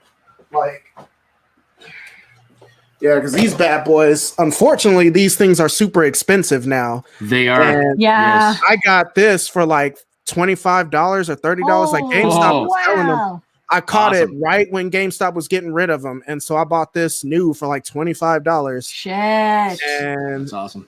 Yeah, it came with a little memory card and stuff like that. And so, yeah, playing like hooking your PlayStation 4 controller to this, like Vita games are on point. And that's how I usually play them now. That would be nice to get a hold of. Oh, no, they're last time I checked, those are like a couple $100 now, I think. They're anywhere from like $250 to like $3 something. Like, it's ridiculous. Yeah, that's just too much. We have a couple comments here. We'll probably have more than a couple. Well, here, Joe Rice I'm gonna go fill my beer up while you get on those. Maybe rattler me. Yell at me if one of them are directed to me. Okay. Just got Futurama on PlayStation 2 for $50. Wow. Oh, that's the steal right there. No, Futurama on PlayStation 2. Okay. Scott, Futurama 2? No, there's no Futurama 2. I miss the days where different consoles would have different versions of the same property, such as Aladdin on SNES and Genesis, wrestling game exclusives to the console. Yeah. And let me see here. Old ass retro gamer said OG Xbox outputs in HD, Enter the Matrix outputs in 1080. Wow. Yeah, I saw that coming. That's true. A couple of them that do that. There's like an MX, like it's like a Macross game that does it too. And one of the Terminator games do it on the Xbox, and there's like 2 more. There's not that many of them, but yeah, Enter the Matrix on the Xbox, and it's native 1082. Like it's not, it's nice. It was on point. There's a lot of them too. Like Soul Calibur 2 will broadcast in 720p. And so there's a lot of them that'll broadcast in 720p too. Yeah, the Xbox, man, was way ahead of its time. And, people are always like looking for like the Dreamcast 2 after the Dreamcast fell. And I'm like, man, the original Xbox is the Dreamcast 2. In my opinion, like it's got like the 4 controller ports. And, Sega had a really good partnership with Xbox. When Sega dropped out of the console race and they started making software exclusively, they put out a lot of stuff on Xbox, almost as if to say, like, get back to PlayStation 2 for us for getting us out of the game, trying to get the revenge. Utagi is a perfect example. Like, those were 2 Sega titles that were exclusive to the system, and there's a bunch more. But, Speaking of that, old ass retro gamer says those Otagi games are amazing. I included the first in my Diamonds in the Rough video a few years back. Really? Yeah. You know what? Somebody had mentioned to us in a comment, one of our videos here just a few months ago, and I've been trying to find them ever since, and I can't. Expensive. They're expensive. Yeah. Mm-hmm. Modan's telling us to just buy another TV. Oh yeah, I think I might have to. Dennis laughs and says, "Yeah, I see another TV coming in here." We have 3 TVs in the game room. We have I'm not sitting at the bar to play a game. But it's so close to the beer. Oh. Come on. Joe wants to know, how do y'all like PS4 VR? I'm loving it. Just finished Blood and Truth. We don't have one. I've only ever tried it once. Joe, is that one good? You are a man of taste out here. Yes. Oh my God. I love the PlayStation VR. I was just talking to my buddy, Professor Joe Casey. He's another YouTuber on the platform. And he's all in on the PlayStation VR. And we were just talking the other day, and man, like the PlayStation VR could have been so bad, right? Like, it could have been awful, but it works fantastically in my opinion, and the experiences on that, and that's like, if people were asking me the choice between Xbox One or PS4, I would say PS4, not so much because of the exclusives that it has, but because PlayStation 4 has the PlayStation VR, and that is like more or less a new way to experience games. And so I've been all in on VR, collecting a lot of VR stuff lately. I just got Res Infinite on the VR, which didn't come out physically in America, but it came out in Japan and Europe. and that one's inching towards $100 now. That I need to get that, or I got that. I need to get Arizona Sunrise. That's another one I'm looking out for. And I could have bought the game Moss back in the day, but didn't.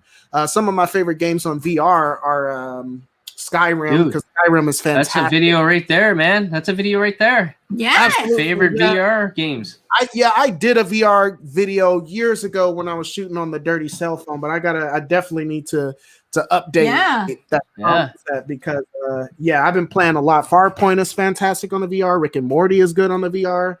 Rick and Morty, that'd be fun. That would be fun. Yeah, there's a lot of good VR games, and we were kind of holding off, waiting for that. Like, I was waiting for the next generation of VR to come in on PS5 there, but and that this year. There's that. But me, like, I probably won't get a PS5 for a long time. I don't see myself buying one for at least another year or two. So, but we don't turn us on a whole lot. I hope when it comes out that the PSVR 2 is backwards compatible, which it probably won't be. That would be great. Tripping about that lately, but I think so, because all their PS4 games, except for maybe that's true, because most of them 10 or so games are backwards compatible. Yeah. I think it will be. I hope so. Yeah, that would be awesome. I would definitely be here for that. Yeah. So but I'm a huge fan of the VR and definitely fleshing out that collection. And now I'm collecting more PlayStation 4 stuff now that I'm almost done with 7th gen back there. So now the only game I ever played, I tried was a Resident Evil Biohazard. And after I played it, I felt a little bit nauseous, and that kind of holds me back on grabbing it. Lots of people are giving you. Lots of people are giving you comments on RPGs to play, but we will look at them tomorrow. We'll look at the live chat because we got a little bit far behind again. But what were you going to say? Sorry, cutting you off. I was just going to say, for me, it's weird. Like, VR doesn't bother me at all. Like, I don't get any kind of, I don't know if it's because I'm blind in one eye, but I streamed like Doom VFR like 2 years ago, and I played it start to finish. It took me like 3.5 hours to beat the game, and I just played straight through, like, which is a fantastic game, by the way. Oh my god, Doom in VR is so killer. They just remastered Doom 3. They came out on the original Xbox, just remastered it in VR, and my homeboy Joe Case onto that, so I just bought that last week, and so I'm definitely gonna try that out. And because that I think I could get all into VR if we had one. I'm wondering though, is that something you can build up a tolerance to after a while? Like, because of my one experience, I felt a little bit nauseous, and that's what's making me a little bit hesitant. Also, you know what? I think it is because I was kind of the same way with first-person shooters back in the day. Like, if I played first-person shooters for a while, I would kind of get nauseous. Like, because what did we try to play?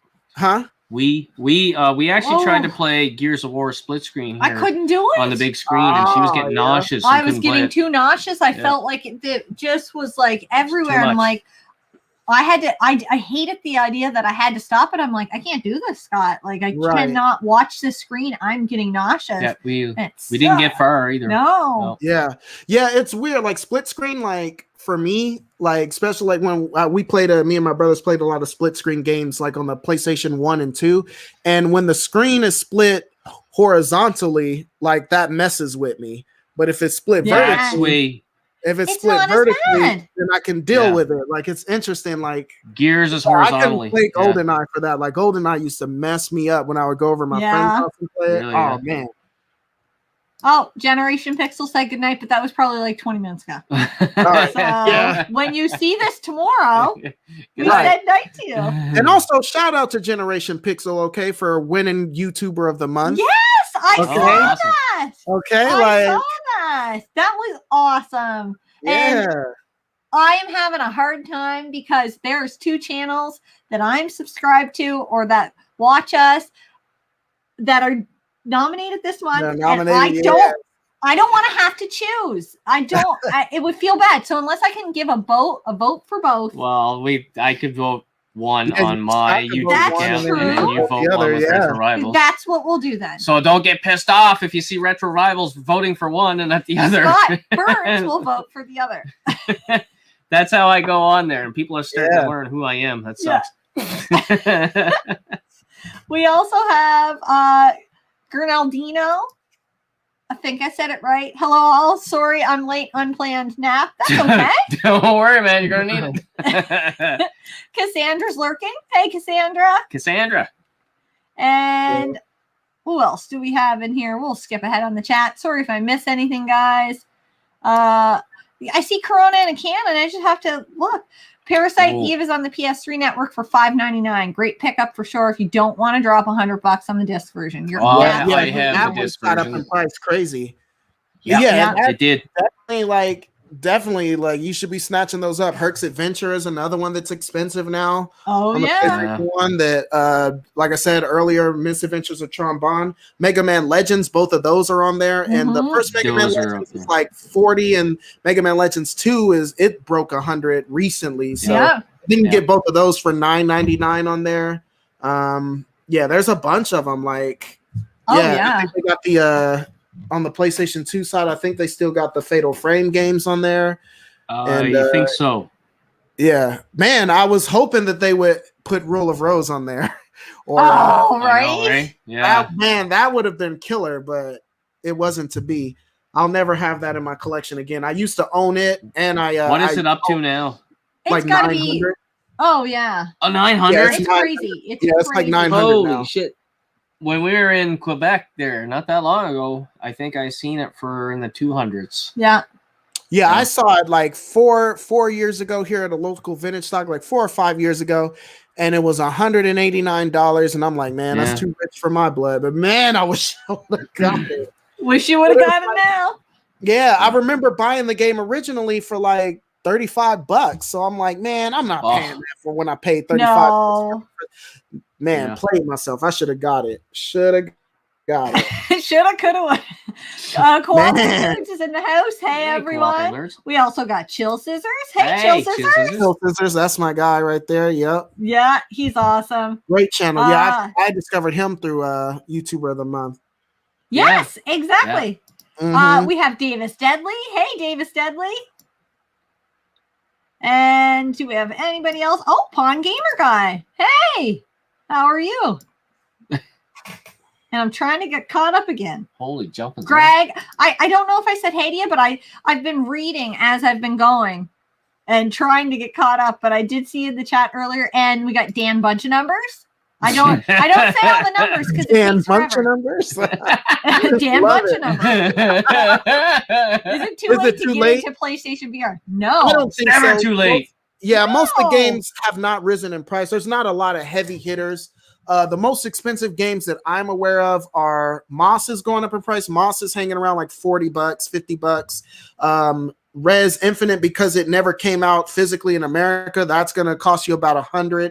And then Arizona Sunrise is going to cost you like $70, like last I looked. And those are like the major ones that I can think of that have gone up in price. But I see them all the time around 20 and below. So it's definitely a good time to get into VR. Yeah. Yes, before it's too late. Yeah. We have a couple hundred. I do. I think I have that same Otoji 2 on my watch list there. No manual. I know. Every I time. Love that. Man. Copy, that Utagi 2, man. I'm going to get it one day. I'm going to complete it. Oh, yeah. Have to. Alex L's, that's our son. He's upstairs watching on his computer. Regret, it shall consume you forever. Too true. That is too true. True. Do we want to jump in? I feel like it's been a while since we jumped into a game. I'm just going to get caught up. I'm almost Never, Jen. Holy crap. This live, great call and Fatal Frame. Team Pandori. Hey, Team Pandori. And Marcus Bull is saying, anyone downloading the Resident Evil 8 demo tonight or tomorrow? Ooh. Yeah. If for all you perverts out there, that one might come to VR at some point. So you know what I'm saying? You can play that in VR, and you can get a belt and like tie it around your neck so you can choke yourself out a little bit during the cutscene. It'd be just like the real thing, okay? Yeah. I'm just trying to keep it real. Mm-hmm. And I was like, hey, that's what I'm gonna do. I got my sliced lemon ready. I'm gonna put a lemon in my mouth for that citrus. Bam.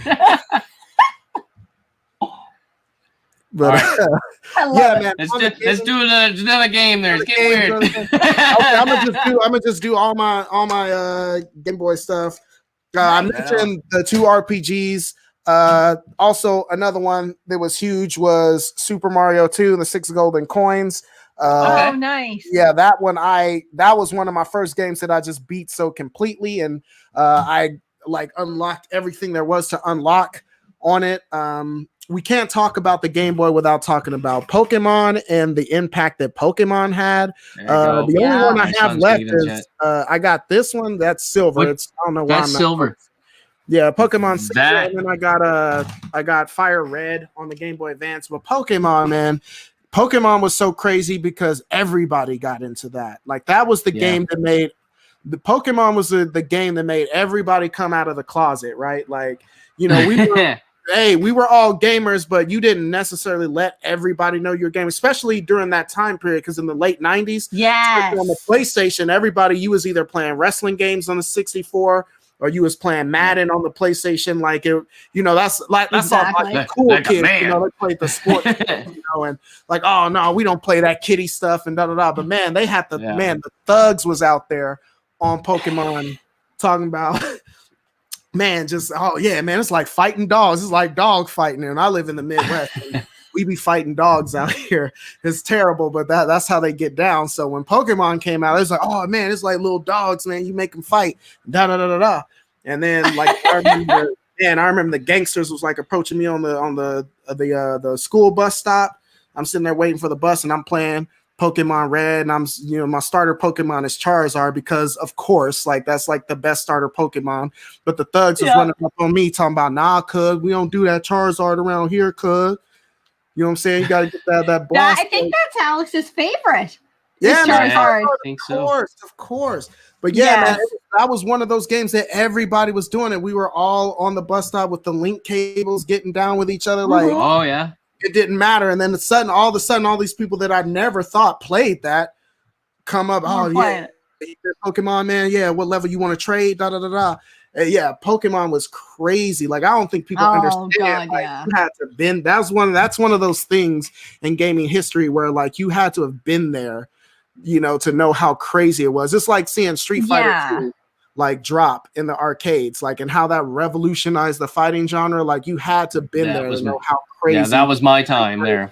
Yeah, Street Fighter 2 drop. I mean, Alex wasn't really around for the start of Pokemon, obviously, but he is huge. He's got a nice collection, and I do believe Silver is the first one I got him as a Christmas gift. Nice. And it's cool to see like the next generation of Pokemon lovers like out there. And I've been heavily playing Pokemon Go and all that like and so Alex is asking, you got the box for those? Are they complete? No. I wish. That's crazy. Do you know why he's asking that?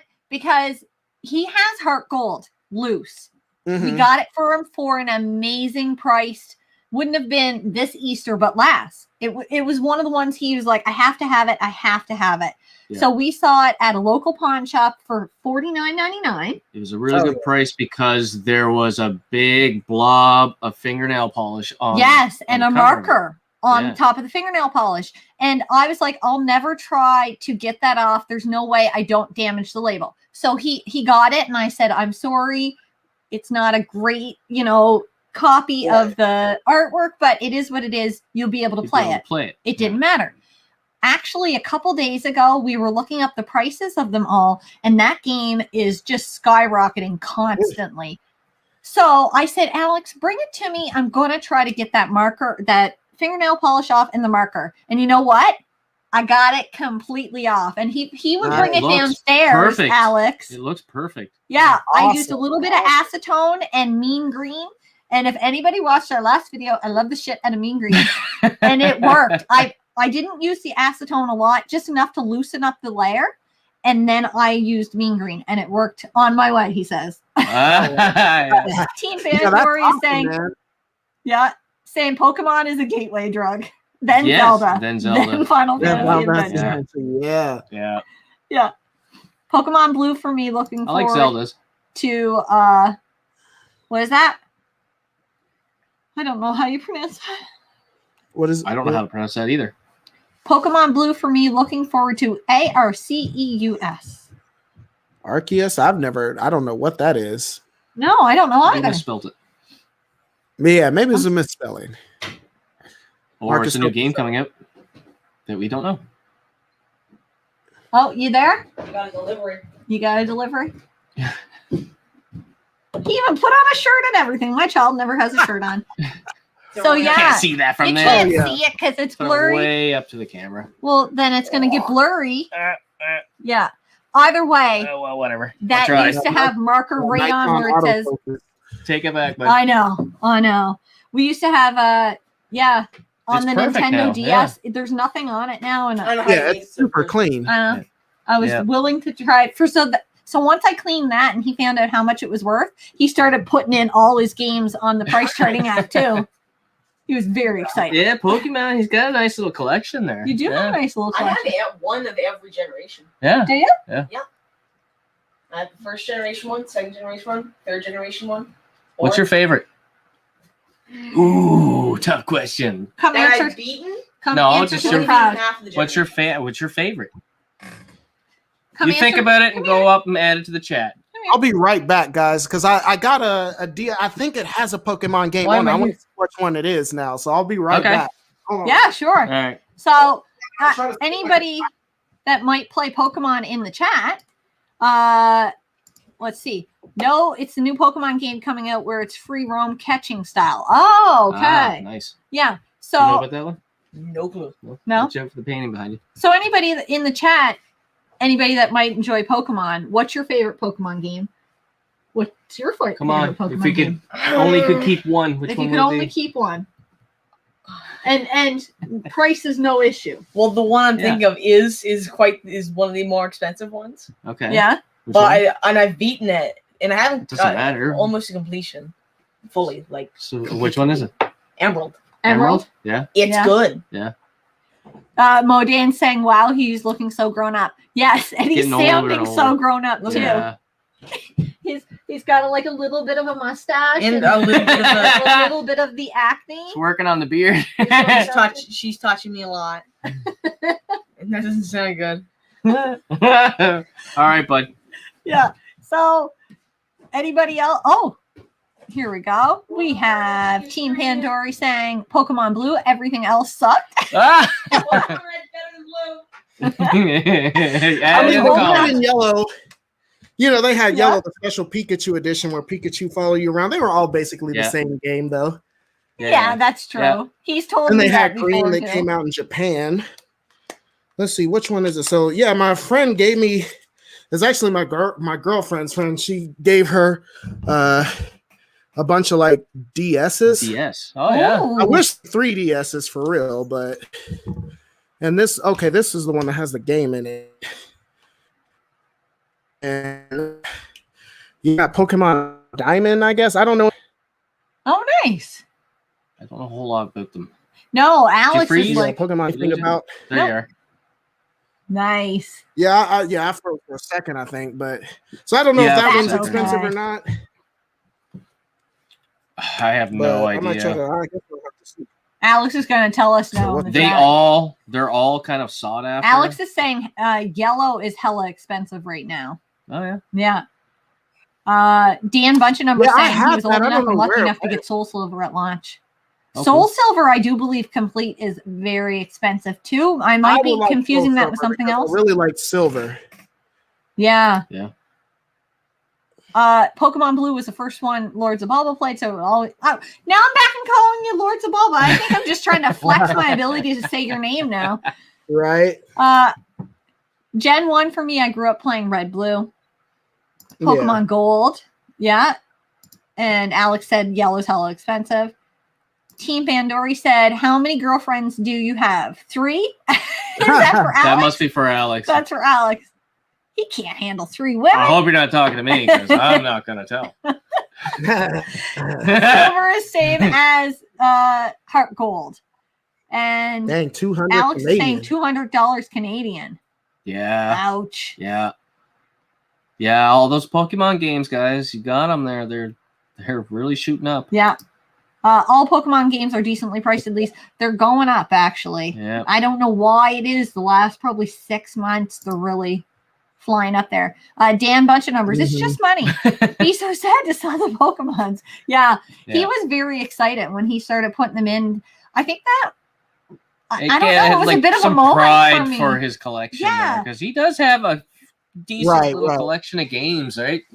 And a decent little collection of Pokemon games, because that was like one of his first loves. Yeah, he was really into Pokemon cards, and then really got into the games too. Yeah, so it was Pokemon was a gateway to Yu-Gi-Oh. Yeah, that's true too. Yeah, I can see that. Yeah, very similar. All right. Let me see what else. So, do we have another game? We do. Lord Zybalba is back in the chat. I know you remember the story behind this game. Extermination. On the PlayStation 2. This is a fantastic game. I showcased it recently. Back in October, I was reviewing games to play during Halloween. That's where I see it. Yeah, Extermination was actually the first survival horror game released on the system. And so they had a lot riding on it. It was a really good game, but again, like shortly after, then I think like Silent Hill 2 came out, and then everybody forgot all about it. But Extermination was Lord Zybalba owned this game first, and I got it from him by doing a series of challenges. We were hanging out at his house one time, and he found a gardener snake. And he found a gardener snake in the bushes or whatever and pulled it out. I was like, okay, like if you hold it for like a certain amount of time. And I'm like, okay. And I held it.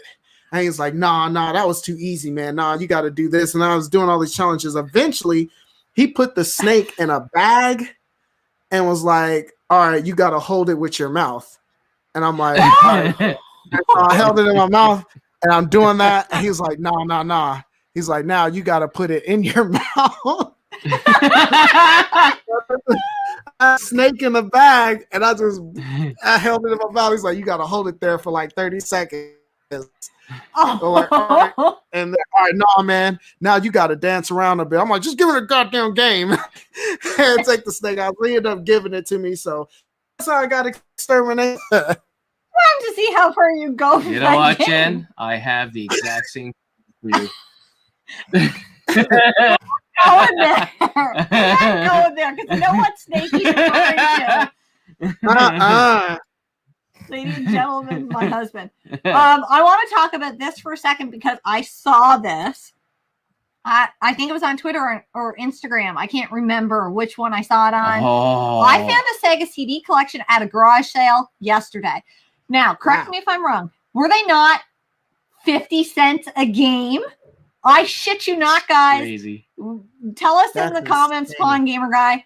I'm pretty sure he said 50 cents a game. What? He got $600 worth of Sega Everybody's CD. got these stories and stuff, but they're getting harder and harder to find. They are. Like, stuff like this does not happen often. Because all people have the internet now. Yes, most people just look it up. They look it up. Yeah. Yeah, man, it's definitely becoming more scarce. They're still out there, but yeah, it's hard. Yeah, it's starting to get spooky out there, guys. I definitely got to make sure I hit garage selling hard this year. Oh yeah. Well, we're gonna try, but we never really find anything. Oh, we never find. That's me too. That's me too. Or I'll find like there'll be some games. I'm like, oh, bet, and then they're just like a bunch of comments, and I'm like, come on, like. Yeah. Team Van Dory saying these horror stories sound like the stuff you had to do in a heavy rain. Yeah, it's crazy. Like, I couldn't believe he found that stuff for that. The guy was just like, yeah, whatever, 50 cents. It was under a bunch of How did you control? You must have one hell of a poker face. Well, he said they were under a bunch of stuff in the box, and everything was in the box was 50 cents, and the guy sold the stuff for 50 cents. I can imagine the look on my face. Okay. I guess I'll take them there. Do you think you could do 25? Shit. Damn. I don't know. Yeah, see, that's the hard part. Not aim and go like, right. You just gotta play it cool. Like, man. I have to tell you guys a story. It's not gaming that's related, the hard but part, it's like trying yard to sale play coy, related. like once you find something crazy and not letting the seller on to the fact that you place a high value on it, because then they'll. Oh, definitely. So I have to tell you guys a story really quick. It's not gaming related, but it's yard sale related. I went with Alex one time to a yard sale that had Nerf guns. He used to be really into Nerf guns. He liked to take them apart. He liked to mod them. He has shelves it looks like there's an armory in his room. Yeah. Because he has them hung on a peg wall. So we pull up to a yard sale and I said, listen, boy, like you need to calm yourself, because he was excited. I'm like, you got to go in with a level head. He goes in and he says he's level headed at first, and he's like, how much for the Nerf guns? And they're like, this much. And he's like, oh my God, I would have paid 10 for that. And then he starts getting so excited that I'm pretty sure he drove up the price on himself. I'm like, I can't take you anywhere. Like, there's no negotiating with you. He's just too damn honest. So he offered them more. Blurted it out. Like, what did I do wrong here? Your parents are collectors. Wow. You don't know how to bargain? Yeah. So what do you do? We have a bunch of people commenting too. Pawn Gamer Guy, under a bunch of CDs. Yeah. An insane find. Good for you. Yeah. Good for you. It never happens now, but it's fun to hear about them. It is. I have to compete against the purchasers for local gaming stores. They cheat and go to the sales before they open. Yep. That pisses me off too, because you have yard salers like that too. Yep. That'll come and you're like, hey, my yard sale starts at 8. Oh, cool. I'll be here at 7. Yeah. No. Yep. No. Yeah, you told him it was too cheap. My exact words. Oh, what happened? I think we lost him. We'll wait for him. Yeah, we'll wait for him. He'll jump back in. There There come we go. back already. Shortly. There you're back. Okay, I was about to say I'm starting to lose guys a bit. Like it was. I thought you got tired of us. I said, the hell with this. I'm gonna play some games. Like, wait. Like, was that me, man? It's been raining here lately, so it's kind of. Oh, I noticed it's been getting a little choppy here lately. The last 20 minutes. Yeah, so. I think a storm is moving in, so hopefully I don't get cut off here. But we better hit another game. Like, yes. So let's go back to the PlayStation for a little bit. And so I was talking about Metal Gear Solid. An interesting point about that is 1998 was the year that really like the stealth genre blew up. You had, and the reason why is because you had Metal Gear Solid, you had Thief on the PC, and you had this game. You had all these games come out within a few months of each other. Tenchu. Yeah. And there was no stealth games before, but after all three of these games came out, then like the stealth genre was on the map after that. And Tenchu was a fantastic game. Yeah, Tenchu and its sequel, Tenchu 2, Birth of Assassins. These are some of my favorite games because like that was like they really made you feel like a ninja. Like there's games like Ninja Shadow Darkness, which I talk about. There's the Ninja Gaiden games on the NES and Shinobi on the Genesis and things like that. But you didn't really feel like a ninja in the sense that, because when I think of ninja, I think of ninjas being sneaky and stealth and things like that. And so this was really the first time you played as a ninja who actually acted like a ninja. And that, not saying anything bad about those other games, but they weren't stealth in nature. More true to the story. And so this I mean, it took place in the Warring States period, and so it was kind of a historical setting, and you used weapons and items from the time period and things like that. And so, the Tenchu games are fantastic, a fantastic storyline, a memorable cast of characters. Also, Tenchu 2 was really fantastic because most of the cast from Metal Gear Solid lent their voices to the characters in Tenchu 2. Nice. Oh, yeah, that's cool. That was pretty cool. So Meryl, who Debbie Mae West, she's the American Meryl in the Metal Gear Solid games. She plays Ayame, in Tenchu in the Tenchu games. Nice. And the Master Shunsai is the same guy who voices the Colonel Campbell in Metal Gear Solid. He's the master in Tenchu 2. And so there's some other characters. I think Doug Stone is in there too, and some other actors. But yeah, like the Tenchu games are fantastic. And so yeah, definitely my love of stealth games comes from the Tenchu and Metal Gear Solid for sure. I'd have to try it. How's the Tenchu game on the Xbox? I have it, but I haven't played it yet. Oh yeah, Tenchu. So Tenchu on the Xbox, you're talking about Return to Darkness. It's a yes. It's actually Tenchu 3. So okay, on PlayStation 2. Let's see. So you had 2 games that come out on the PlayStation 2. One of them was Tenchu Wrath of Heaven. Tenchu Wrath of Heaven is the 3rd game. And Tenchu Return to Darkness is basically this game. But again, it has some added features. So it adds a couple of levels that this game doesn't have. Also, you play it added a couple of extra characters that you can play as. Tenchu Wrath of Heaven and Return to Darkness has a 2-player mode where you basically can take characters from the series and battle it out in these arenas. Okay. And, and so that's cool where you can play as all the bosses or all the heroes and you guys can fight it out in arenas. So Return to Darkness added some more characters that Wrath of Heaven didn't have to play in that mode and stuff like that. So it's a really good game. Tenchu Fatal Shadows is another one to look out for on the PlayStation 2. This one I think is going to be rare because I haven't seen it either. I've never seen that one. And this one's going to be rare, so because I get that same reaction where I show this, and I'm like, whoa, there was another Tenchu game, and so so definitely, the Tenchu series is phenomenal. So yeah, but Return to Darkness is a really good game. So I definitely was just trying it out sometime in the near future. I feel like I'm gonna have to watch this video back tomorrow and be like jotting down games. You know what's funny there? Because you're saying that Tenchu on the Xbox has had some added features to it there. They also did the same thing with the Onimusha that on the Xbox. Yeah, getting Onimusha. Yeah. Yep, same thing. And that's a great version of it to play too.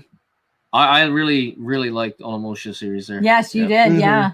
Yeah, Greg's saying I found a N64 with about 15 games at an auction that was mixed in with a box of cordless phones.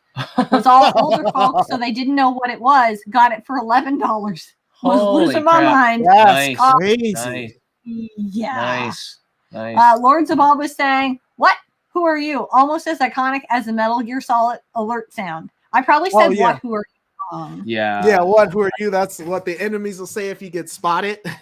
And yeah, it's like, what? Who are you? At Greg, it happened, just not often anymore. That guy was like 75 years old. Yeah, when he was driving home from work, I read it earlier. 5:45, just stopped in and saw that. Yeah, it just doesn't happen. It really, really doesn't. No. I read what Alex put earlier. He said when you dropped out for a second because of the connection, he realized the last stream was over 4 hours and he tried to escape. I was trying to figure out. I was like, is it me? Because you were telling the story and then it started to get choppy and stuff like that. And I'm like, oh, was it? But I was looking at my own screen on here and I'm like, oh, like I look okay. Like, is it them? Like, I don't know. Like, so it's so hard to tell. Yeah, then I heard thunder and I'm like, oh, okay. Yeah. So it's probably me. Grinaldino said, still not got around to playing Tenchu Z on the 360. Oh, I don't think Tenchu Z is good. I like Tenchu Z, but it's one of those games where like they take you out of it. Like, so for the majority of the games you play as Rikimaru and Ayame. Those are the two Azuma Ninja. But in Tenchu Z, it's basically like Rikimaru is the new master of the Azuma Ninja. After Shinsai dies, and so you get to create your own character, which is cool. You can play as a man or a woman and create your own character. Oh, nice. But it's kind of like what they did in the Siphon Filter series with Siphon Filter, the Omega Strain. And in Siphon Filter, you always play as Gabe Logan. Sometimes you get to play as Leon Zing or Teresa, but in the Omega Strain, like Logan is like the company now, like the master, and you play as a bunch of random like new recruits. So that can be a good or a bad thing. In Tenchu Z, the gameplay is still very much there. I really like Tenchu 2 because there was a lot of mechanics that the other games didn't have, like being able to move bodies after you assassinate them, and being able to swim and use bamboo to stick out so you can breathe underwater and things like that. And so a lot of those game mechanics they brought back to Tenchu Z, and I think that really saved the game, because otherwise, like, it's not my favorite in terms of story, because you get taken out of playing as the central characters. But yeah. Greg saying, impressed with Lightsaber Samurai. He just runs over to a shelf and pulls the game and thought, wow, he has his collection memorized and organized. Yeah, I'm impressed with your game knowledge, and not just your knowledge of the game, your knowledge of everything about the game. Yeah, you're very knowledgeable. Yeah, thanks. I appreciate that.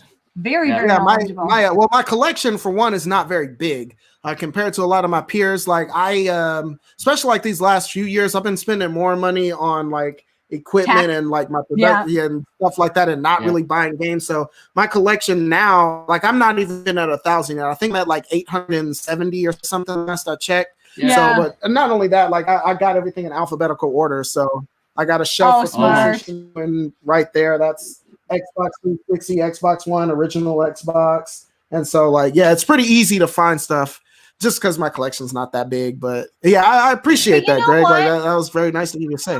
It is very nice. We're in the 1,100 game area there. I don't know how much bigger we'll grow past. I don't think I want to go past 1,500 for the size of my room and everything like that. And I got a lot of filler. Right. Like that filler is gonna have to move out for like better games eventually. Or games we just want more in the collection. Yeah. But yeah, because I mean, I do want to get to a point where I play all of my games. Yeah, I don't want a crazy big collection that I'll never play. No. Like, I can't be like Metal Jesus Rocks with like 10,000 games. Like, the anxiety of not being able to play all of those would literally kill me. Like, that's what I keep thinking. That's what I keep thinking about all our games. I'm like, how in the hell are we going to play these all? It feels like a waste to not play. Does this happen to you? Because this happens to me all the time. I will plan, and I've actually said on live streams, tomorrow I'm going to play Devil May Cry again, because I've seen Jen play it, and I want to go play it.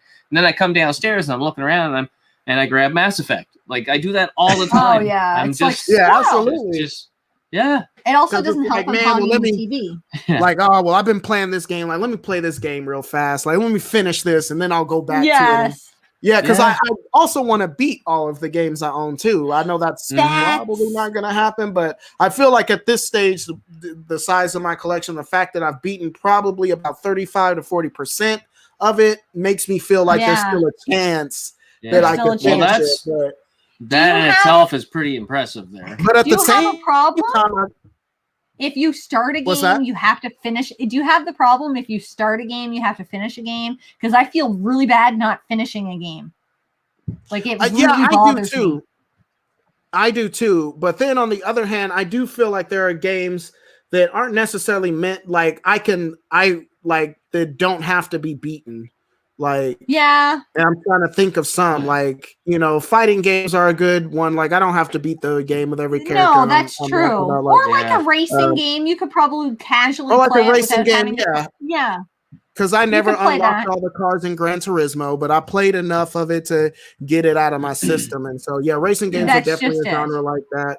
So we have a couple more questions here. Modan saying, so what is your favorite import game? And I don't feel like I have enough knowledge in the area to make. You know what? Yeah. I've got like just a couple of PS4 games or the imports, only because I have a friend over in Sweden that's shipped them to me. Yeah. Other than that, I don't really have any import games. Yeah. Yeah. Do you have any? I don't have a huge, and I don't think I have any physical import games.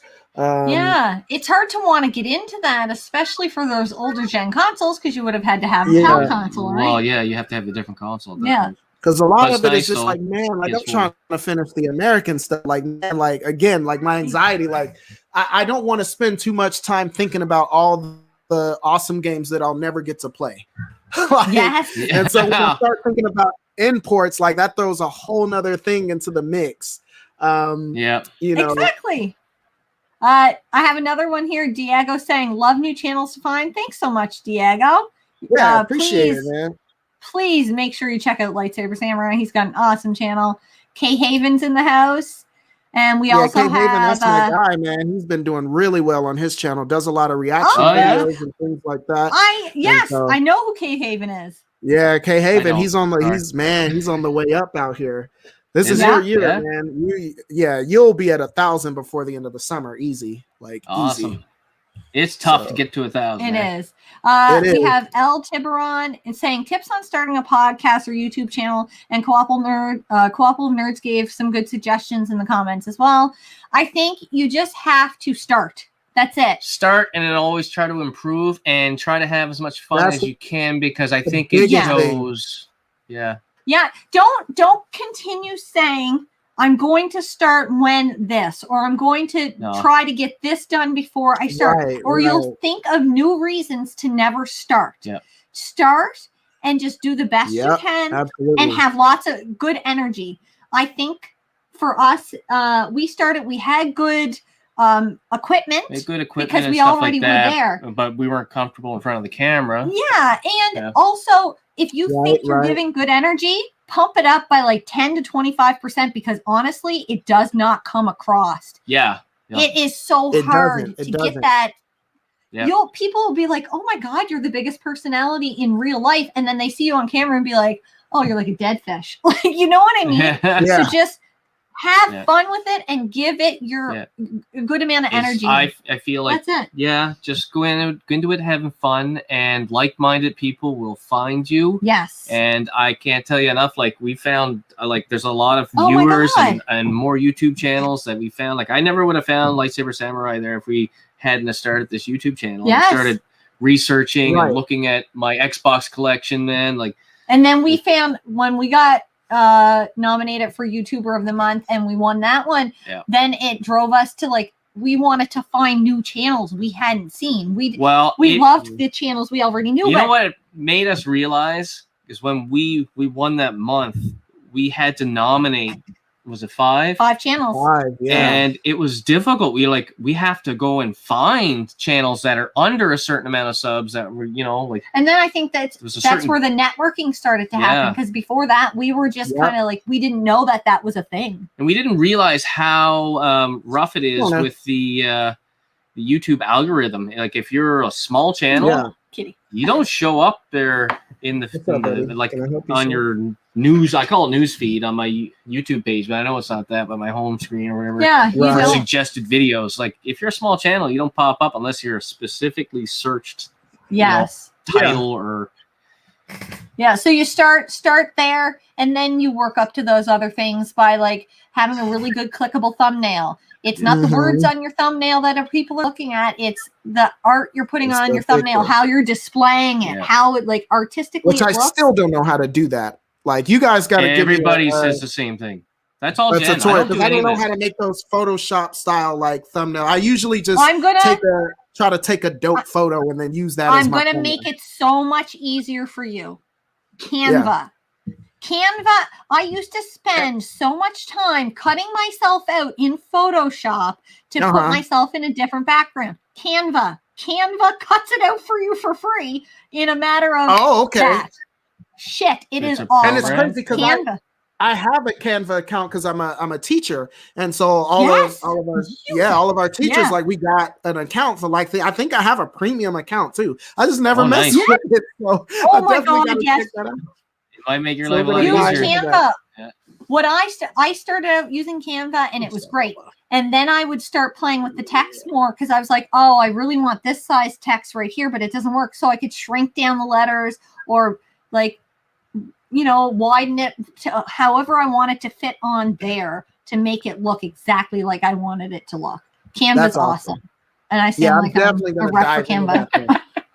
And you made a point. I wanted to make a quick point real fast, because you talked about networking, which is super important. The best of what's one of my favorite ways to grow, because again, you get to meet a bunch of new people. Oh yeah. But, definitely get engaged in whatever community you're in. Definitely subscribe to people, watch their videos, comment this and that. Just try to become a part of the community. I want to point this out because I got to give a huge special shout out to a YouTuber named Dr. Josh the Real Gamer, RIP. He passed away last year. Yes, I had heard about that. Dr. Josh the Real Gamer, he was the one that he was the guy for me. Like, he was that guy that put me on.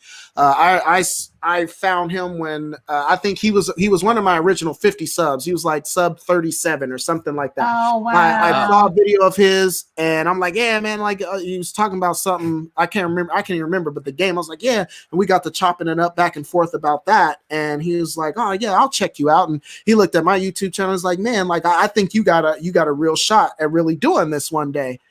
I'm like, oh, for real? He's like, yeah, man. He's like, you know what? I got my gamer weekend stream, because he always had a stream called Gamers Weekend where he'd play a game and then he'll stream later. It was on Saturdays. And he was like, yeah, man, just hit me up on Saturday, join the stream. And, you know, so I hopped in the stream while he was live streaming. And then I got to meet like Garrett Spencer and Calvin the Bozo Jr. And that's where he introduced me to JLove81.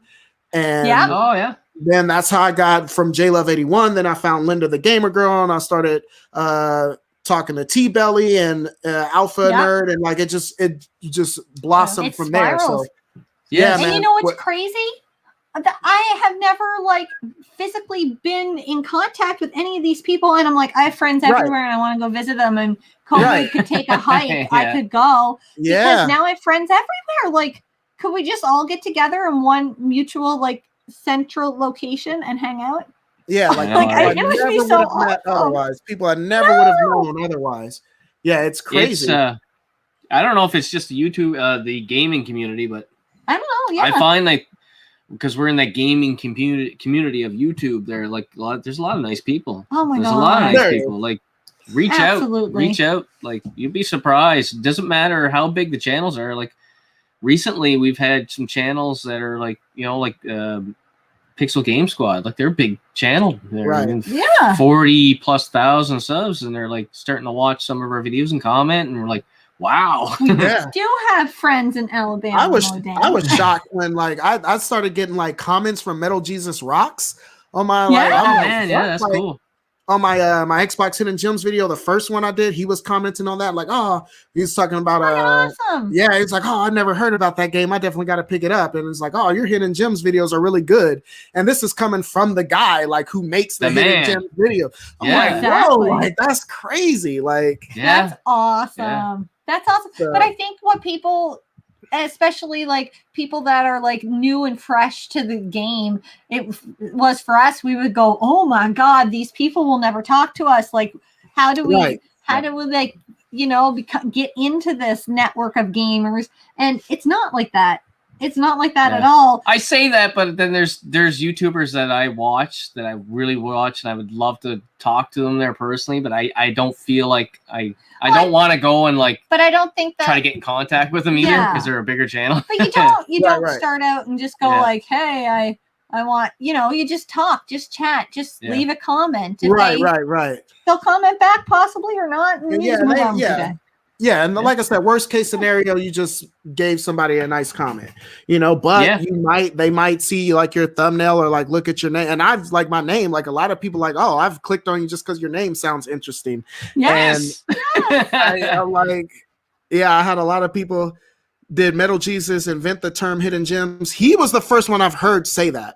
I wouldn't be surprised. Could very well be. I think he might have coined the phrase. He's the very first person, because when I look at Hidden Gems, like you can search Hidden Gems on YouTube, and his videos are the oldest that come up. I don't see anybody. I see a lot of YouTubers use the phrase, myself included, but nobody's videos are predating his, from what I can tell. So yes, yeah. Well, he very well might have. How long has he been on YouTube now? Oh shit, forever. Yeah, Metal Jesus, he's been on for, and like I said, a lot of people give him shit, like for like, oh, it must be nice and blah blah blah blah. Like, bro, like Metal Jesus has been on YouTube literally for like 13 years. Yeah, everybody for like 13 years. It's crazy.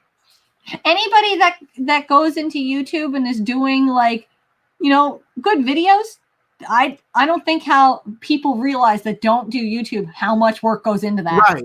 Right. Oh my God. Yeah. It's interesting because like we got like the retro, the anti-e-begging community, which is like a sub genre of the retro video game community, but they basically like call out big YouTubers for like their ill practices and, I hear a lot of that, like, oh, all you do is, sit there and make videos and blah, blah, blah. But I'm looking at the anti-e-beggers and they're just in dark rooms, like that are untidy, like just like dirty homes and like on a cell phone. Like, it seems easy to you because the quality, look at the quality of video you're putting out, but like you're not editing, you're not investing in the sound, you're not learning 3-point lighting and things like that. Like, you're not playing the games, right? You're not playing the games. Like it's a lot that goes into this. Capturing gameplay footage is a bitch and a half. God. I hate capturing low key. I hate capturing gameplay footage.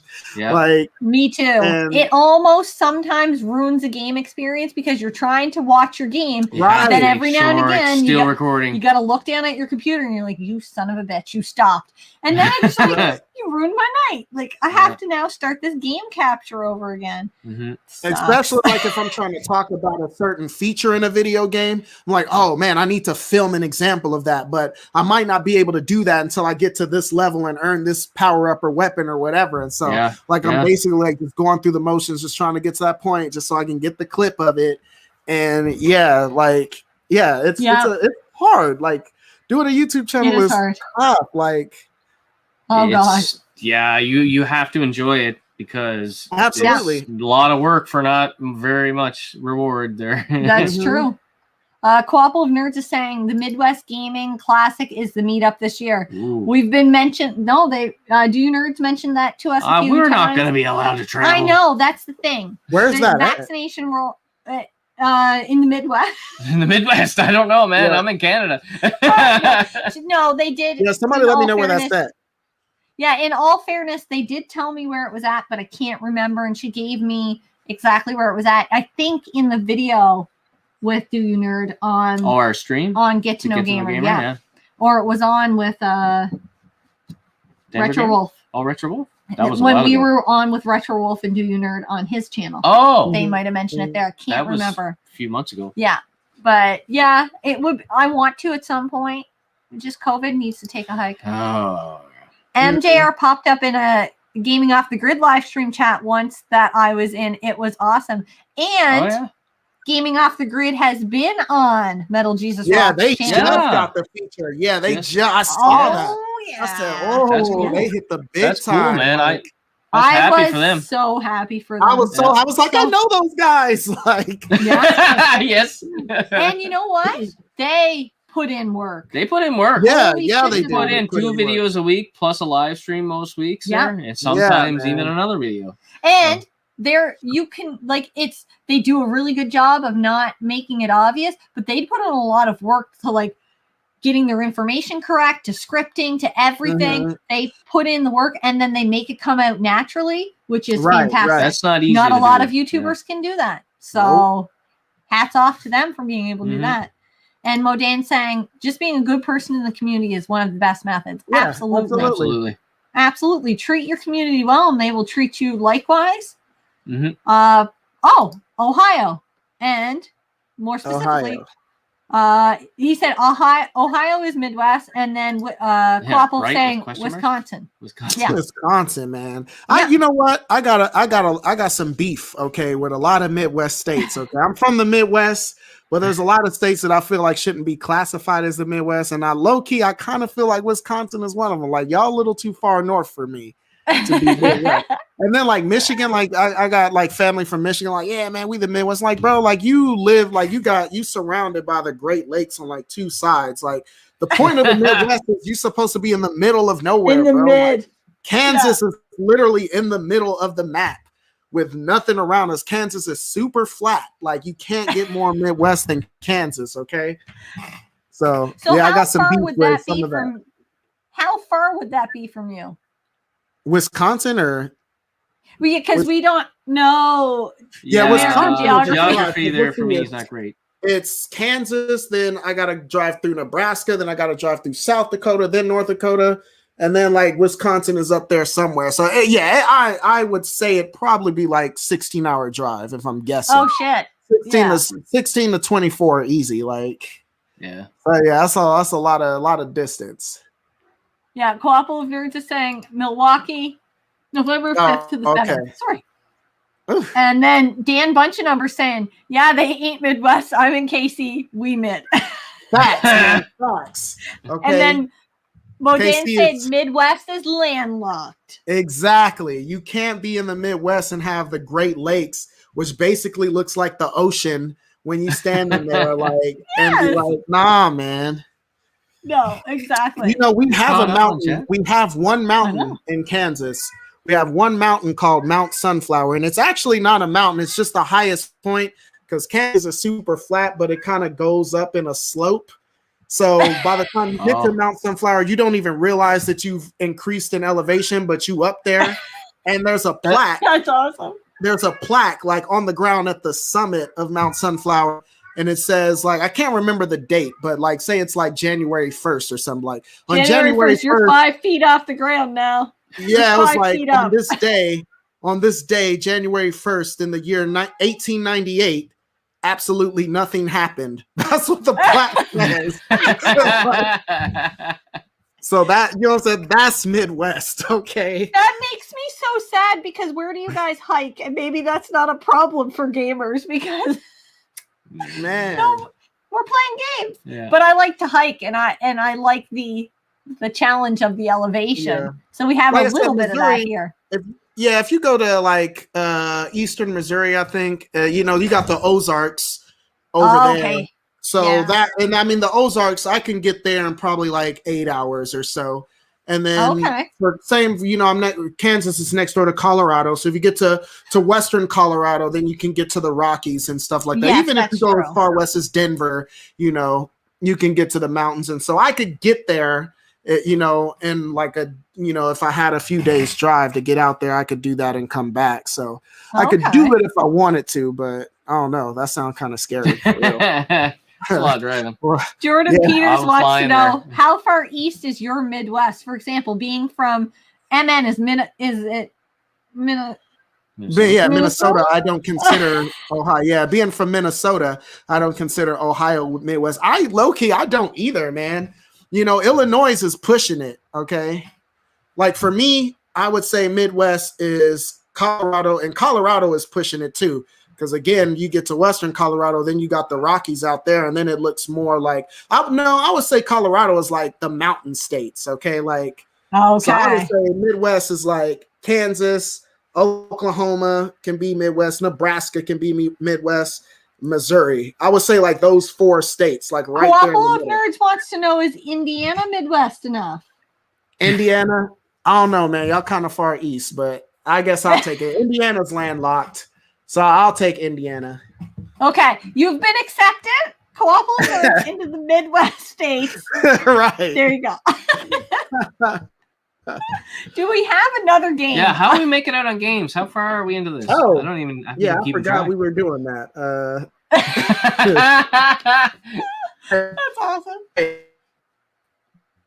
So yeah, like I said, I know you guys are fans of Xbox, so we got to talk, Xbox for a second. The original Xbox I was not really like an early adopter because during the 6th generation it was PS or GTFO for me. And again, because we were poor, we couldn't like get all the systems. We can one, and then hopefully we had the homie that had the GameCube or something like that, and then that's how I got to play the other games. Or if I got lucky and found a kiosk somewhere, you know, we can get down like that. But I bought. And your mom could just drop you off to the babysitter at the kiosk. The Xbox, my first Xbox in 2005, actually, right before. Right. That's how it was, man. Like, I remember I used to have a job as a paper boy. And Andre, you know what I'm talking about because you worked for Penny Power too here in Wichita. And I remember my paper route was 204 houses, and I got paid $50 a month to deliver to these 204 houses like 3 nights a week or 2 or 3 nights a week.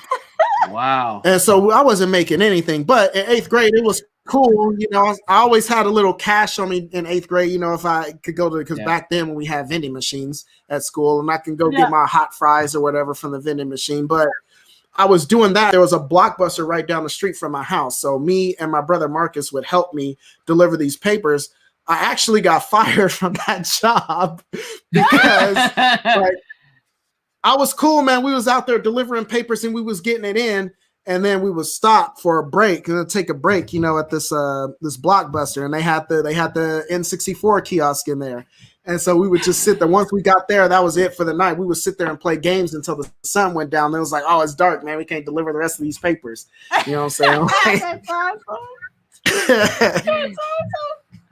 And you know, like I used to get, yeah, man, just deliver the papers at night. I'm like, nah, son, like they never caught BTK out here. He's still out here lurking, man. I'm not going out at night. Right? Oh shit. Yeah.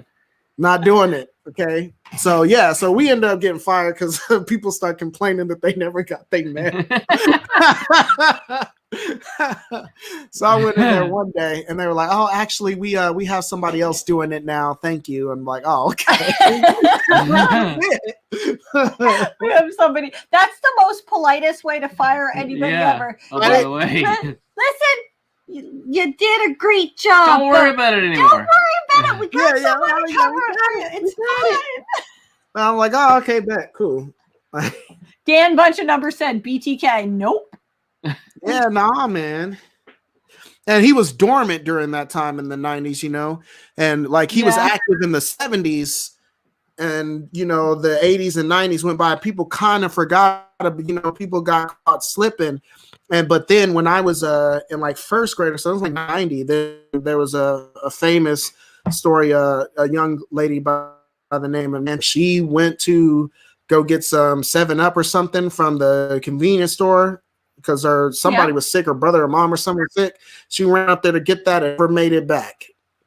Oh, and shit. I guess somebody had flagged her. She got in somebody's car and was never seen alive again. And they found her body like 8 months later, and she had been mutilated and, you know, sexually assaulted and all that stuff. Very terrible situation. And so in the 90s, like, then parents got scared again. And when the street lights came on, you better be on that porch. To be in the house. Exactly. Yeah. I wouldn't even let my kid walk to the store. For us, that's where a lot of that came from. Like, going to be there. Yep. For sure. Yeah, Alex is not even allowed to walk to the store if it's looking like it might be dark. People are weird out there. They are. Oh yeah, they're not getting any better. No, they're not getting any better. So what's these original Xbox games you got there? Mm-hmm. He's very excited. But I'll be right back. But yeah, bathroom. It's calling my name. But anyway, I got the Kona, what are you doing? I got the Xbox in like 04, 05 because I was heavily into Star Wars at the time. Just going back, and that's part of the reason why I got my name, because I'm a huge Star Wars fan. But it was crazy. The original, as much as I love the PlayStation 2, the original Xbox had all the exclusive Star Wars games on lock. So that was the only way you could play Knights of the Old Republic or Republic Commando, games like that, or the Jedi Knight games. And so this game here, Jedi Knight, this is actually the 3rd game in the series, Jedi Knight, Jedi Academy. And I got back there also Part 2, Jedi Outcast. Those 2 games, these are the best Jedi simulators like in existence, in my opinion. Still, the Fallen Order was pretty good on the PS4. That game was pretty good. The Force Unleashed games, they were okay. But again, this is a game that made you feel like you were in the role. And so you go from Padawan to Apprentice to full Jedi Knight to Jedi Master by the end of the game. And you can master, light side and dark side powers. And so I can lift somebody up with Force Grip and then shock them with lightning if I wanted to, or I can lift them up and then use Force Drain to suck their life force away, things like that. I can pull them to the ground and then hop up and stab them in the back for a 1-hit kill, like just things like that. It was the game is crazy, and till this day, I don't understand why they couldn't recreate that formula. Like, out of all the games that I've played since, like, no game made me feel like Jedi more than the Jedi Knight games. So, really? In my opinion, those are my favorite on the system. And again, on a system that has a lot of great games, like Knights of the Old Republic, like Republic Commando, Jedi Knight, Jedi Academy, and its prequel, Jedi Outcast. Both of those games are fantastic. They have excellent storylines, which unfortunately are part of the not part of the Star Wars mythos. They're part of the Legends canon now. But yeah, definitely the Star Wars games on the original Xbox is what brought me to it. And again, they had a lot of sleeper hits that made me stay. So also I'll go ahead. Oh, sir. I have yet to play a Star Wars game on the Xbox. Yeah. So if you were to recommend one, which one would you? This is the one I gotta play. Yes. Also, hold on. I just want to say, while I have it up here, Gingerbeard, the gaming dad, Hartley. What's up, everybody? What's up? Hey, what's up? And Loco saying Revenge of the Sith on Xbox was also a good 2-player game. Yes. Oh, I like 2-player. Yeah, so Revenge of the Sith. This is a game, of course, based on the movie. And it's kind of like a dry run of The Force Unleashed. It honestly plays a lot like The Force Unleashed, but just not as amped up. Okay. Of course, for me, the highlight of the game there, they had a 2-player fighting game mode in this game. And of course, the only fighting game we had before that was Masters of Terras Kazi on the original PlayStation, which that game is not great. I do like playing it, though, but it's not a great game. But playing the 2-player mode on this, you can play as a bunch of Jedi and Sith from the era. And the fighting mechanics work really good as a 2-player like versus fighting game. And so I spent a lot of hours alone playing that mode. And I don't think a lot of people really know about that. They also have a bunch of like co-op missions that you can play together. So yeah, it's kind of like a hack and slash beat 'em up style game at its core. But yeah, Revenge of the Sith was actually a really good game. It's on the PlayStation 2 as well if you want to go that route. But again, I think it looks better and runs better on the original Xbox. Yeah. I don't know how this got mixed up there. On the PlayStation 2, you got to play Star Wars Bounty Hunter as well. Star Wars Bounty Hunter. Nice. This is a PlayStation 2. I think it's on the GameCube as well. This one did not come to the Xbox. I think sadly. it might be. But Star Wars Bounty Hunter is a fantastic game. You play as Jango Fett. And a lot of the gameplay mechanics, you can kill enemies or like bring them in alive, and you can capture enemies for bounty, and you can earn credits that way that you can use to buy stuff with and stuff. So that was a really good game. Again, it has a really cool storyline on how it tells the story basically of how Jango Fett was picked as the template for the Clone Army. And so they introduced a new Jedi that we've never heard of before. It was actually Count Dooku's first apprentice. Her name is Kamari Vosa.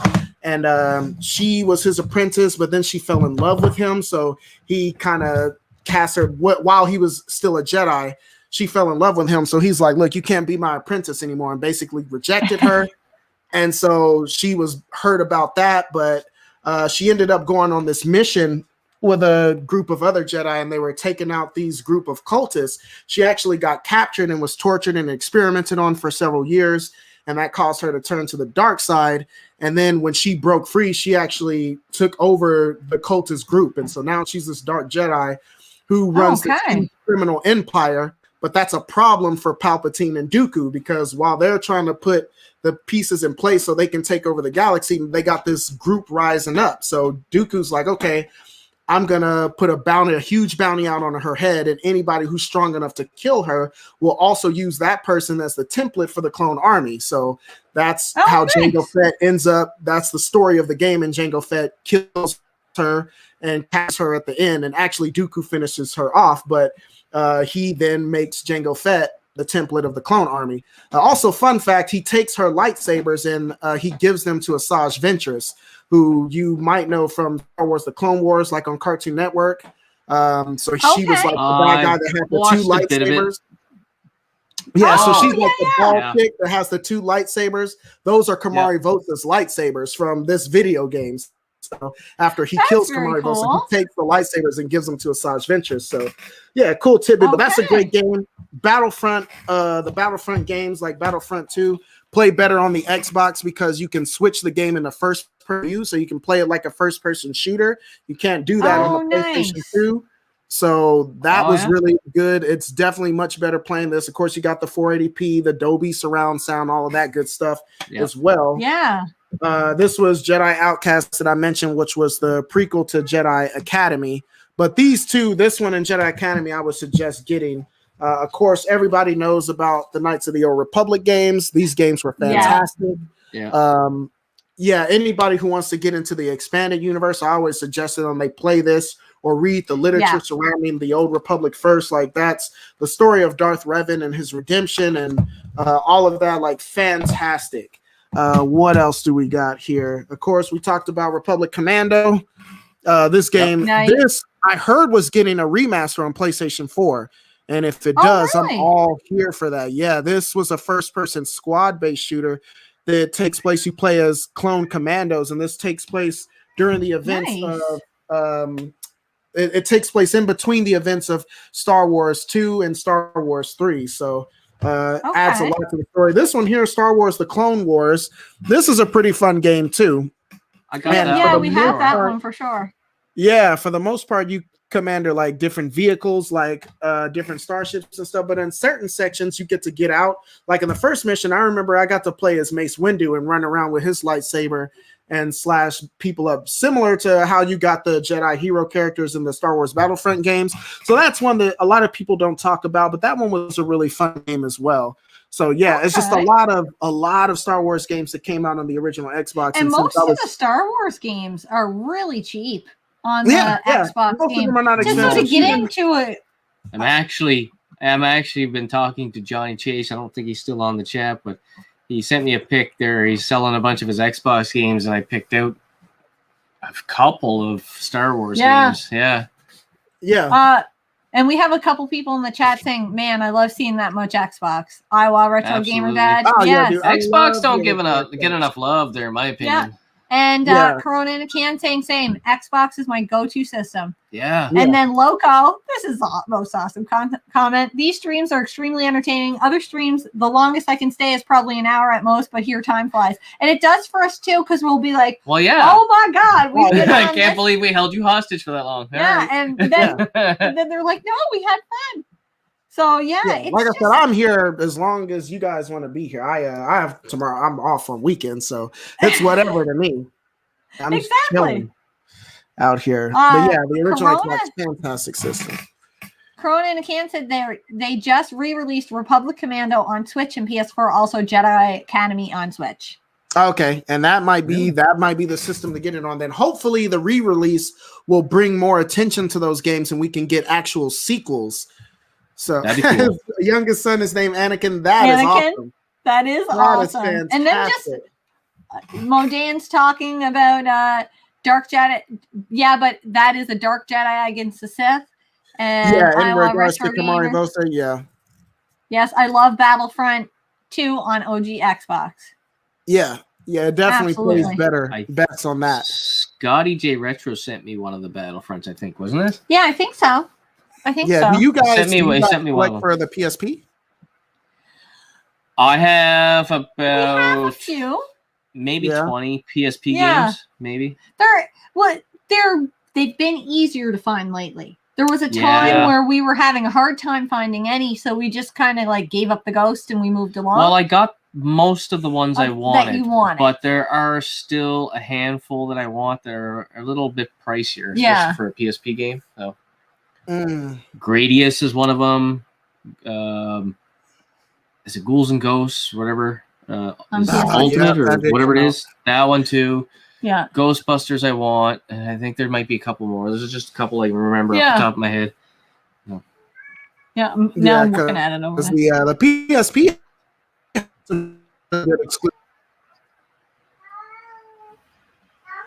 breaking up. I can hear your cat. Broke up for a second there. Say it again.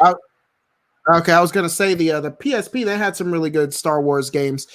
Some of those are exclusive as well. So yeah. Oh, nice. They got some cool bats that let me see. Iowa Retro Gamer Dad saying my wife wouldn't let me name him Han Solo. LOL. That would have been awesome. And Modan Designs wants to know, what do you teach and at what level? So I knew you taught, but not everybody in the chat might know that. Do you want to refill? Yeah, 6th grade science is what I teach. technically, I'm still a para, which is like an assistant teacher, but I'm going through the Grow Your Own Teacher program so I could become an actual teacher. Eventually, I would like. So I'm going through the program to become a teacher. I'm on the fence about this career choice now because I wanted to get the job in the school so I can be in and see if it's something I really want to do, if I can really, deal with the children and all that stuff and all the BS that goes with teaching and enjoy it for the most part. But like I said, now that I'm getting more into photography and videography, I'm starting to wonder, like, man, I kind of want to go into business for myself and start a production company. Yeah. At some point. And so right now, I'm doing 6th grade science. I enjoy it. I actually went to school for music education because I wanted to teach choir at some point. But I've been doing that for a couple of years and it's been fantastic. So Modane has a good perspective, and I agree with this because I run a licensed daycare. It's not the kids, it's the parents. It can be the parents sometimes, definitely can be the parents. You know what? Out of all my issues with the school, none of them have been the kids. They really haven't. I've had issues with staff at the school for sure because there's a lot of staff, and it makes me wonder because I remember getting in trouble with my teachers when I was in middle school. And I'm like, man, was I really just a bad kid or was my teacher really a jerk? And I'm like, man, I think my teacher was really just a jerk. Like, where I deal with a lot of inner city kids, of course, and a lot of my because actually people might just think it's all cornfield out here, but we have a pretty large metropolitan area that I live in. It's like 2 million people or whatever. So there's a lot of, inner city kids with inner city problems, but a lot of the teachers, have a background of, living out in farms and like growing up in rural America, and so they really just can't relate to these children. And so even things like the children's mannerisms, things that make I see teachers like really get upset with kids, and at the end, I see teachers, like grown adults, really beefing with like 11-year-old kids, and they'll like hate these kids and hold grudges, and every time they see that kid, they get upset. And I'm like, wow, you really let a child do that to you? I've never been that way. Like, I tell my kids right off the bat, like, crazy. I don't have a loud voice and I don't like to raise it. So, I'm not going to yell at you, but I do expect respect at the same time. If you can't, if you can't behave, then that's fine. We just got to practice. If we got to practice during 5th hour, you sitting in your seat and things like that. That's cool, man. I'm here for you, buddy. And then another kid will be like, but Mr. S, 6 hour is lunch. And I'm like, exactly, lunch and recess. That's what we gotta do. And they're like, oh no, I'm cool. And that's usually all it takes. That's just it. Yeah. I think anybody in this world just wants a little bit of respect. Some kids don't know how to get it appropriately sometimes. Right. But I don't know. You just got to find what works for that kid. But you gotta be patient. I find that every day.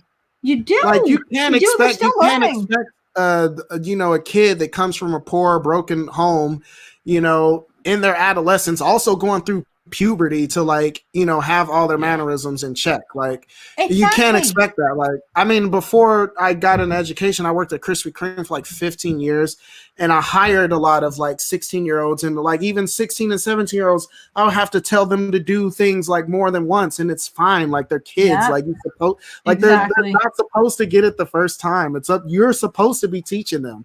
Like I feel like a lot of these teachers expect these kids to already have it together, but it's no, they're 11 and they're going through puberty and they're trying to figure out who they are as people. It's fine. You're supposed to be there to guide them through that. And a lot of teachers just don't take that approach or have that mentality. And they honestly just don't have the patience to deal with it. So then they get to yelling at the kids and blowing up and trying to berate them in front of all the other kids. And then that kid flips out and start cussing the teacher out. And then that kid gets in trouble for being insubordinate. But it's man, if you talk to me like that, I would cuss your ass out too. So that's just it. It's man. Check out the comment there. Yeah, check out what Lightsaber It made me laugh. I know, man. Yeah, you know what? I sat there on the couch and I sat with you on the couch all afternoon, so you would leave me alone during the live stream. You know this to be true. Look at him looking at me. You know this is true. And he's sitting there. Yeah. And like I said, dogs Milo, on our last live stream. Yeah, we did. Yeah, Milo is over there in the chair chilling, licking his we got a cat named Milo too. Oh, really? No. Yeah. Yeah, we do. Awesome. Milo and Otis. Yeah, he's a big kitty. He I is. got He's Milo huge. and Kona back here. And Kona? Yeah. Nice. Yeah, We have a question from Cronin Can. Said, what old games are you guys playing and also new games you're playing? Okay. Yeah. I said this earlier, but it might not have been here, but I'm playing Zelda 2 basically because I was motivated because I bought that sealed copy of it, right? So that's my old game, and I don't know if you would consider the new game Diablo 3 because we're playing it on the Xbox Series X, but it's an Xbox One game. That would be my new game I'm playing this week. I struggle with playing older games. She's not an older, like she came out and said, I think on a live stream, I'm gonna play more retro games this year. Yeah, you did say that. You did say that. No. She's sucking at it like bad. I did play. I was like, yes, I'm gonna get my TV back. Go to the CRT and leave me alone here. No, I did play more retro games than I had previously last year. So that are you at least diving into original Xbox though? Because I remember you said that, and then Scott was like, Xbox is retro. It's 20 years old. So I did play Still Life. I played Still Life, and then I also played. What did you make me play? What was the game I just played that you said you also want to play? Maybe it's not all that old. That's 360 game. Devil May Cry. Oh, never mind. I don't know if I consider Devil like 360 retro yet. There, I like my retro to be 20 years. Right, like 20-year vintage. Yeah, 20-year vintage on my retro. Right. I have to put this comment up here. I hold grudges against my own kids. Yes. We do too. We do too. I'm like, remember that time like 2 months ago when I sat on the toilet seat and you didn't lift the toilet seat, and then I sat in what I didn't want to sit in? Yes. I'm still mad at you about that. Oh my God. Why can't he lift the toilet seat? Alex, why can't you lift the toilet seat? I don't think he's on the stream anymore. Damn toilet seat. That's it. That's all I want. And Modan's giving me a pass, so just leave me alone. Best intentions. Best intentions. Don't let her get away with it, guys. Call her out on it. Make her play some of these great vintage retro games. Don't PS4 gen, that's not where it's at. Logo's also telling me don't be ashamed. Play what gives you entertainment and never be ashamed for it. Shame her. You guys are letting me down here. I don't know. I want my TV back. I want my TV back, guys. Help me out. You're not helping them. Oh man. So do we have any more games? Well, yeah. How are you doing on games here on that big stack? You said you had 16. Yeah, I think we went through them already. I've been adding games to the stack. I've been playing old game. I've been playing that I just got recently, and somebody had mentioned Bloody Roar earlier on the original PlayStation, and so I finally got Bloody Roar 2 in my collection. Nice. I've been trying to get this guy in my collection for a minute and found him at the pawn shop last week. Isn't that a bit pricey? This one's going up in price. He let me cop it for $20 though. So wow. That's nice. Yeah, dude at the pawn shop, like that's my guy, and I do work for him too. Like I'll take photos for him for his nice page and stuff like that. So he'll hook it up every now and then, and so let me grab that for $20. So that's that's that I've been playing because I didn't really play this much back in the day, but I love the first one. And now I've got all of them in the series except for Bloody Roar Extreme. I was literally going to ask you about that because I'm hunting for that one. That's one of the ones I'm hunting for. It's the same game as Bloody. So after this, they came out with Bloody Roar 3 on the PlayStation 2. And then there's a fourth game in the series called Bloody Roar Primal Fury that came out on the GameCube. Bloody Roar Extreme is basically the same game as Primal Fury, except uncensored, because Primal Fury came out on the GameCube, so there's no blood or anything like that. But Bloody Roar Extreme brings it all of even that has stuff bloody back. in the title. You need bloody. Right, yeah, you can't have a bloody roar game with no blood. Like, so that's my issue with Primal Fury on the GameCube. That is is that just it's roar. There's no blood. So it's just I've been roar playing at that point. Yeah, so it's just like I've been playing that. New games. Yeah, Retro Wolf's in the house. Can't stay long. Just hey, say Retro hi. Wolf, what's and going then he's on? like, Appreciate it. I'm a moderator. Yes. So keep the people in check. No, we don't have people. That's right. Modan Two games says I've been I'm prettier playing. than you. Who? Modan says I'm prettier than you, so I can get away with the. Modan's prettier than me, or are you prettier? I'm prettier. And then Gingerbeard, partly the gamer dad said it's not modern rivals. Oh, at least I used to like you. Somebody's got my back. I used to like you. It's the got my back here. Shots fired. It's the beard. It's the beard. It's the ginger. My beard, bro. Yeah. That's well, awesome. if we're out of games, how about we start? Let's open up this comment, guys. Shoot off as many questions as you can here for the next little bit there before we end this stream. Because we're all out of games. We need some topics to talk about before we let them go. We got to hold them hostage as long as we can. Well, Marcus Bolt wants to know: is anyone looking forward to the Streets of Rage 4 DLC that was just announced? Thought it was a pretty good game, nostalgic trip. I did not know there was a DLC. No. Rage 4, so I haven't gotten it yet, but I need to grab it before it disappears. Are you a fan of the Streets of Rage series? I am. Yeah. And again, I didn't play, like I didn't own them back in the day, but the Streets of Rage series was one of the first games that like really got me into video game music. Like Streets of Rage 2, that soundtrack is so wavy. Like Yuzo Koshiro is he's the composer of the Streets of Rage games, and Yuzo Koshiro's stuff is fantastic. He's one of my favorite video game composers, like right up there with like Tommy Tallarico or like now I forgot his name.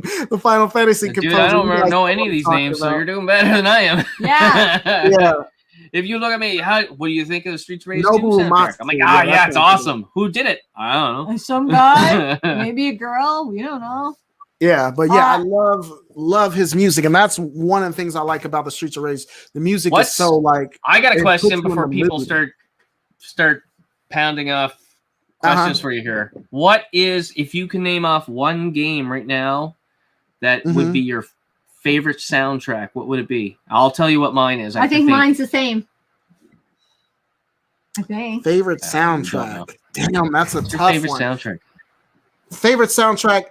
It would have to be between Castlevania Symphony of the Night. That's that's what she just whispered in my ear. She just like, it's Castlevania, but she put a little tongue in there and made it wet.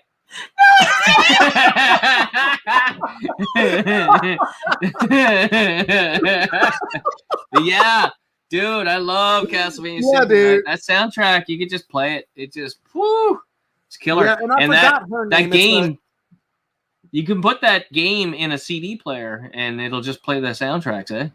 Yeah. A lot of PlayStation games you can plug regular CD players and it'll just play the soundtrack. A lot of the Final Fantasy games that came out on PlayStation do that. And Nobuo Matsu, of course, he's the main composer for the Final Fantasy games. He's got fantastic stuff. So I would say probably Final Fantasy VII is also a heavy contender for favorite video game music. But another good one, I don't know if you've played it, is River City Girls. Oh my God, that's a newer one, but it's got a great soundtrack. Is there a physical copy of that, or is it just digital? It's physical copy, but it's like a limited run physical copy.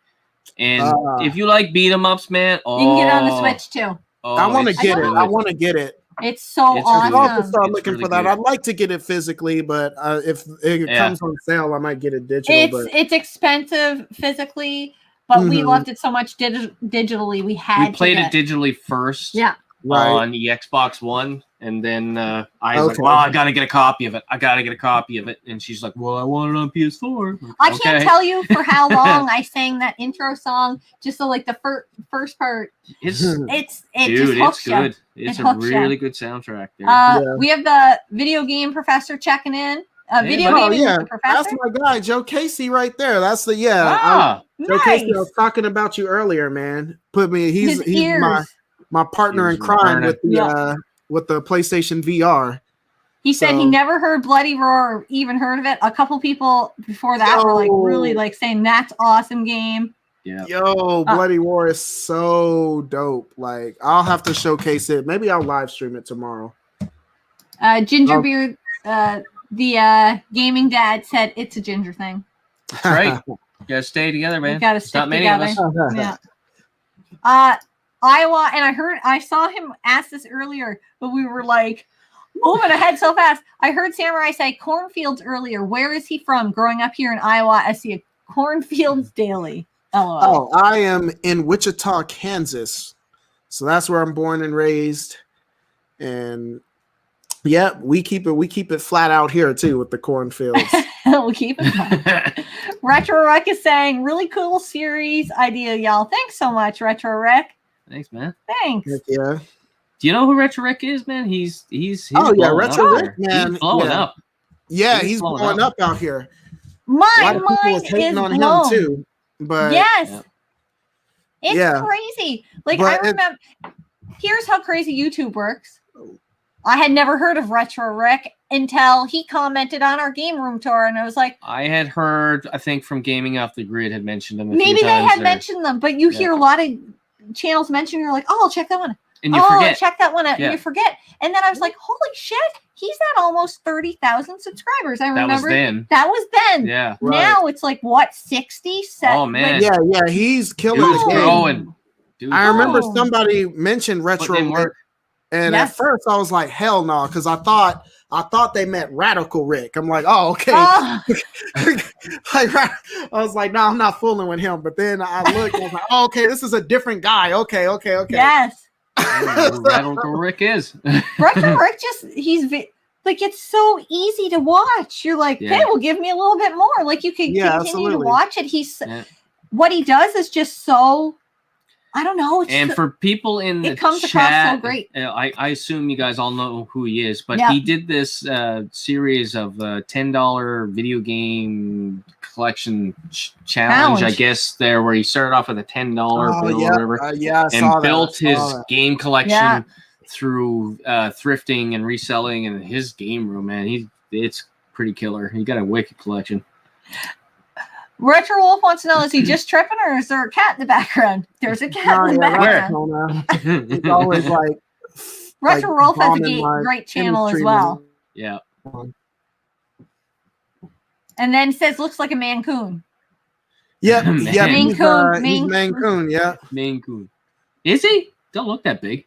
Yeah, no, he's not. He's like a runt. Like, yeah, very disappointing. Dude, my cat's huge. He's a big kitty. So yeah, he's a mini Maine Coon. Yeah, I'm talking to you, little guy. Quapple Nerds, Retro Rivals. Have you guys heard anything about Man Eater DLC? No. I haven't. Nope, I haven't either. No. Is it coming?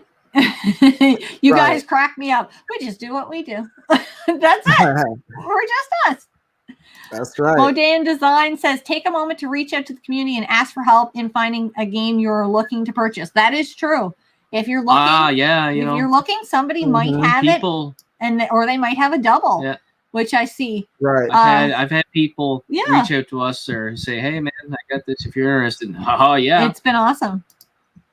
Tommy Tillerico did the music to the Advent Rising on Xbox. Yes, I love that. I love the main song on there called Bounty Hunter, where it's got the orchestral sound background singing in Italian. Oh my god. Yeah, the soundtrack for Advent Rising is absolutely superb. I just got that game about a month ago. Yeah. I haven't played it yet, but correct me if I'm wrong. Did Level 857 not have him on their channel?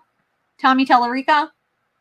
I'm pretty sure they did. Maybe I've seen him on times. a few YouTubers' channels, so probably. I'm pretty sure Level 857 has had them on or him on their channel. You're just making up stuff. No, I'm almost positive. Or making Tommy it up. Tallarico, he's been around since the days of the Genesis and SNES, making soundtracks and video game music. So yeah, he's a real OG in the game. But I personally think that Advent Rising is his best work. And Advent Rising is such an underrated game on the Xbox. Honestly, it is my favorite game on the original Xbox. Really? I mentioned that in my last Hidden Gems video I did for Xbox. I wonder if you're the reason why I bought it. Maybe. Perhaps. Because I It showed might it off. be. I mean, if you like Halo, it's basically a third-person Halo, and then they throw in superpowers, like so you get telekinesis and things like that. So yeah, it's a fantastic game. So you can blame him for when I buy games. I don't need anybody to blame. You buy so many. We both buy so many games. It's ridiculous.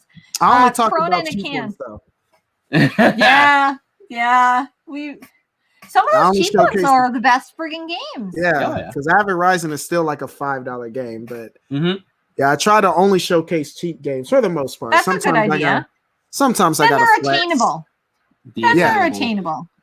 Anyone else looking forward to the new TMNT game? Yes. Oh yes. I haven't 100%. heard about it, honestly. Oh my God. Dude, after the stream, go look it up. It's gonna be so good. It looks really I'm gonna good. check it out. I love the one Platinum Games did a few years ago. This has got that old 90s Ninja Turtle cartoon look to it there. Oh, okay. Yeah. I'm really digging it. Controllers. Not too much. No, we don't either. It's the same thing. Not really. I have one for the Wii U, that Zelda one. I think it's along the lines with collecting anything in a steel book. If I start getting into that, it's going to become a thing where I have to have them all. So I can't even get started in that collecting controllers because it would get out of hand really fast. Yeah. Like I said, unique ones that I've just like, but not because I was specifically looking for them. Yeah. If I were to find something like on the cheap, that's it. I would, especially I'm not actively looking for anything really.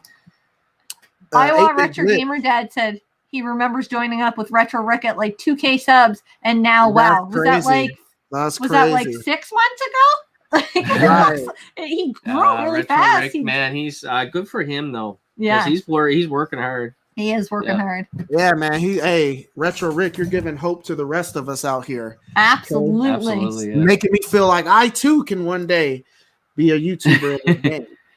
Dude, I don't know how you don't have more, because your knowledge blows me away. Like I feel like an idiot sitting here listening to you there with all the gaming knowledge there. You're naming off like the names of the people that did the music on the games and stuff. Like, I don't do that. I don't know. Like, is that a good game? Yeah. Good game. It's not something I really think about. Like, I don't know. Like, I don't remember where I acquired it. Like, it's just there. Like, I don't know. But you must love it. So at some point you looked it up, or somebody told you about it, and it stayed right in there. Yeah. It's like, this is my thing. That's what I love. It's staying in the compartment.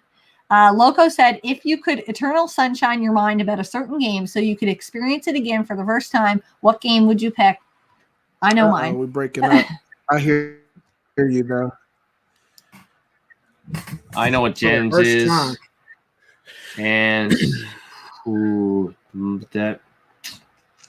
give me a minute to think about it. Mine's 100% The Last of Us. 100%. All day, every day. There has been no game like The Last of Us that I've ever played before, albeit I need to play more games, I guess. Yeah. But that game just sticks at me. It's like sticks on my soul. That one's definitely up there. I really have a hard time. Yeah, I keep going back to the first Parasite Eve game there, like, because that was a game I played, and you sat there and we watched it together, and it was that, like, before that I only played like beat 'em ups and sports games and stuff like that, and shooters, and so for getting into that, it was a big story. It was kind of horror based, almost survival horror. That Parasite Eve is one of my top 5 games for sure. I don't know. Yeah, it's a tough question. Series.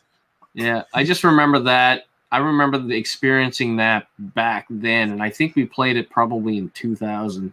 Yeah. And it was like, oh wow, I didn't know games could be like this. Yep, that's true. Yeah.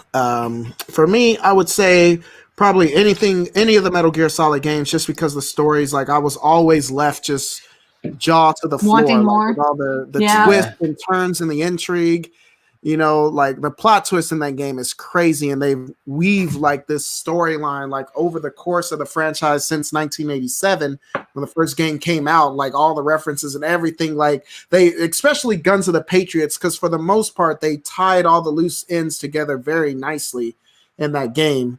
That's also why that game was more storyline and cutscenes than it was actual gameplay, but there was a lot of stuff they had to bring together. And by the time I finished that game, I was just bravo. That Really, game, I remember in particular when I played Red Dead Redemption for the first time, that was a game I didn't want to end. I remember I felt like I was getting close to the game, especially when you start doing all the missions where you're just chilling with his son and like teaching his son how to do stuff. I'm like, man, I'm getting to the end here. Like, so I kind of slowed down and I didn't want to finish the game just because I didn't want it to be over. But that was definitely a game I would love to go back and experience fresh for the first time. For the first time. Yeah. I have to play both of those. Red Dead Redemption's on my short list. Red Dead Redemption either. Yeah. No, Red Dead Redemption is a phenomenal game. What do we have here? Oh, Modam wants to know. I see you like Bloody Roar. Have you explored Guilty Gear? Yes, I have played Guilty Gear on the PlayStation 4. It's called Guilty Gear Xrd Revelator Part 2. That's my favorite game in the series. It's done by Arc System Works. So they started doing this thing where I don't know if you guys have played Dragon Ball Fighters or it's Dragon Ball Fighters or Fighter Z, however you want to pronounce it. No. Yeah, when they fight and then they bust out like a special combo and it just turns into this animated cutscene like in real time. Like just the way it seamlessly blends between that, like absolutely beautiful games. So the new Guilty Gear games do that. I played the first Guilty Gear. The first Guilty Gear I played, I think, was on the PlayStation 2. And I remember just the art style of Guilty Gear, like it was like a cartoon in motion. Like I've seen beautiful like 3D, like King of Fighters and Street Fighters. Those are some nice looking 2D, games, but Guilty Gear was on a whole nother level. Like, you see the other ones like, oh, it's cute, it's cute, but Guilty Gear really looks like cartoons in motion. Like I love the art style of Guilty Gear. The music in that also fantastic. It's a cool heavy metal soundtrack, all original music. The guy that made Guilty Gear, he made the game. He designed the characters. He like made the game. He wrote the music. Like he made the entire game by himself, like the original Guilty Gear. Like it was phenomenal. So yeah, I definitely love the Guilty Gear, and that's a series that not a lot of people like mention. Like when they talk about the great 2D fighters, like but Guilty Gear, it's not up there with like the Street Fighter. It's not, but it should be. Like, and stuff like that. It should be. Street Fighter had that cultural impact, so you just really can't topple that. Like we mentioned, Street Fighter 2 coming out back in the day, and that really like set the tone for all games to follow in the genre. But Guilty Gear really brought something new to the genre when those games were kind of dying out. Because when first Guilty Gear came out, everybody had kind of moved away from 2D fighters. For the most part, we were all playing like Tekken and Battle Arena Toshinden or whatever we was playing. But then Guilty Gear came out, and yeah, it was crazy. So. But yeah. El Tiburon wants to know, what are you drinking? Nothing. Now, yeah, my cup is empty. Drinking a stout. Halfway through it. Let me see here. What else do we have? Street Fighter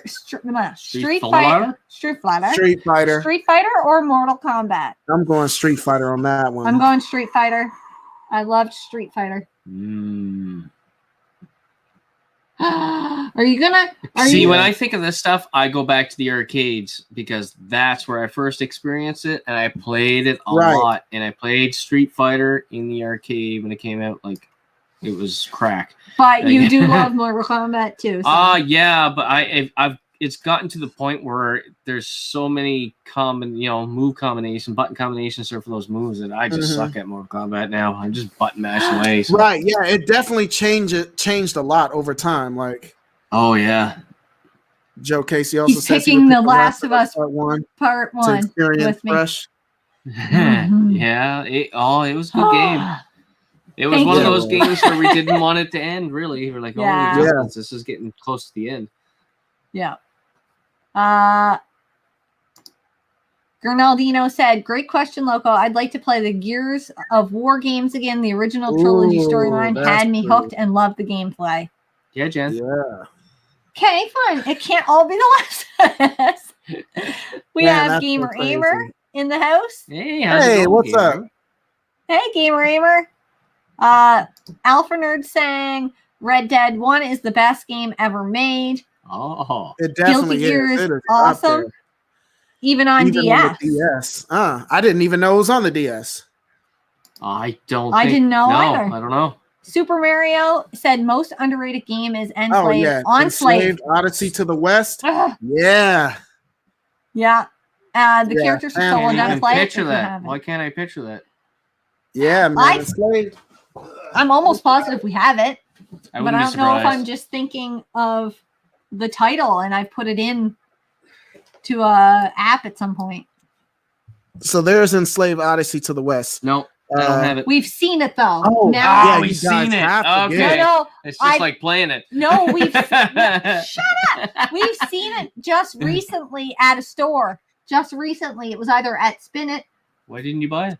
Or Randy had it. Randy and Travis. Nerdful things. Yeah.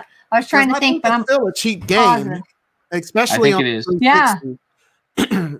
And yeah, that fantastic game. It's a modern retelling of the classic story Journey to the West. And yeah, it's it's such a great game. Honestly, there's a lot of it reminds me of The Last of Us 2, especially in the level design. Oh, really? Kind of like it's in a post-apocalyptic world, but it's not like bombed out like Fallout. It's like very lush and green and like nature's kind of taken back over, you know, after humanity on your must-buy list now.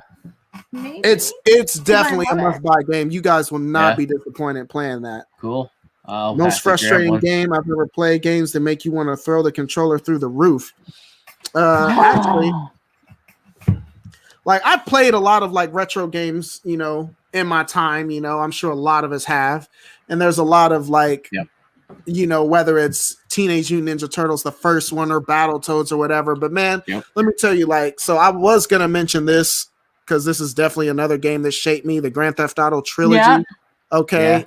But man, every one of these games has some kind of mission where you're controlling like some kind of remote control helicopter or plane or something. Those are the worst missions of all time. Like, oh my God, like in San Andreas in particular, the missions you do for Zed with the little stupid RC plane, and you're like, you got to do it like super fast because you're running out of fuel and stuff. Like, oh my God, I almost didn't finish the game because of that. Like those were terrible missions. Recently, I played Crimson Skies, and the second last mission when you're underground going through the tunnels. Oh yeah. Dude, I almost quit that one. I was like this far away. I had to go. I took a break. I went and had something to eat, and then came back a couple hours later. I think I even said that to you. Maybe you're hangry. I was hangry for sure. For me, and anybody that's watched the channel will know, fucking Nintendo game, I can't help it. What is it called again? I'm even deleting it from my memory because I don't even want to talk about it anymore. Adventure Island. Yeah. I'm serious. I sat down here for 8 hours one day, getting myself, like, didn't take me 8 hours to get back to the spot that I had stopped at. I'm going to beat this today. I was going to beat it today, and I went upstairs almost in tears, and I said to him, you're going to need to come down and turn this damn game off because I can't physically do it, Scott. It is going to break my spirit. You're going to have to come turn it off. I had to go turn it off because you didn't. I couldn't. I was just continuing to play, but my eyes were so tired from looking at the screen. -2, and there's like like two levels left to finish. I couldn't do it. I'm still like, I still can't make myself pick it back up. It's still too fresh. The wounds are still too fresh. No, I'm not selling it. I love it. Yeah. See, it's like I have some sort of I'm like. My captor's got me, and I'm like fully in now. Like I hate him, but I love him. So I can't. It's just I don't know. Someday, not today. You're caught up on the stream, Jen. I am. Wow. Oh, Man. caught up. This dude. Yeah, pretty much. Hey. Video game with Professor said Walking Dead, Saints and Sinners is up there with the first Last of Us, and so is Resident Evil 7. Absolutely. Oh, Resident Evil 7 Resident is Evil awesome. 7 is awesome. I've never played the Walking Dead Saints and Sinners. We may have it though. Really? Yeah. I feel like those may be like more story games, like Telltale games. I know they have a Telltale series. Is that part of it? Yeah, I wonder. I don't know. I think it might be, but I'm not 100% sure. Just finished The Last of Us 2. Enjoyed it. Maybe move on to Ghost of Tsushima next. That's a really good one. I have to get back into it and finish it. Well, I heard a lot of good things into about Ghost of Tsushima. Yeah.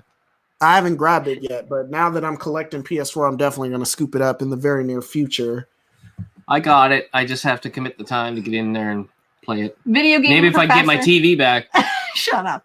GTA is notorious for breaking controllers. Yeah, man. F those airplane missions. We're working the one in Vice City. Said, and the kid, oh my God, and that like construction site. Yeah, man, where you got to plant the little bombs. That mission was freaking awful. Like every time I see GTA San Andreas, I can't help but say, all you had to do was follow the damn train. Big Smoke, all you had to do was follow the damn train. Like, yeah, that mission, like, that was a tough one too. Yeah. And video gaming professor is saying, I'm waiting on Ghost of Tsushima. Get under 20. I have to say it properly because our friend told us you don't say Tsushima. it. Tsushima. There's no T. Yeah, the T is silent. Like sushi. Yeah. It is. So it's Tsushima, yeah. But that's a good idea. Considering I haven't played it either, I might as well wait for it to drop because it's not a game that I don't think it's gonna just like disappear off of store shelves. No, I don't think so. It'll drop to the bargain bin before it does, so I'll probably catch it then too. Oh God, yeah. I wish we could go back and just do that ourselves. We bought it launch day, and then got distracted. Yeah. And then ended up not playing it for a while. Yeah, see that's at that point we might as well have waited. Yeah, really. Yeah. Last of Us 2 we played immediately. But you know what? Their day one we put that in and it seemed to work like there was no glitches. No, it looked was beautiful. It plays well. I never had any problem there for the little bit of time I put into it.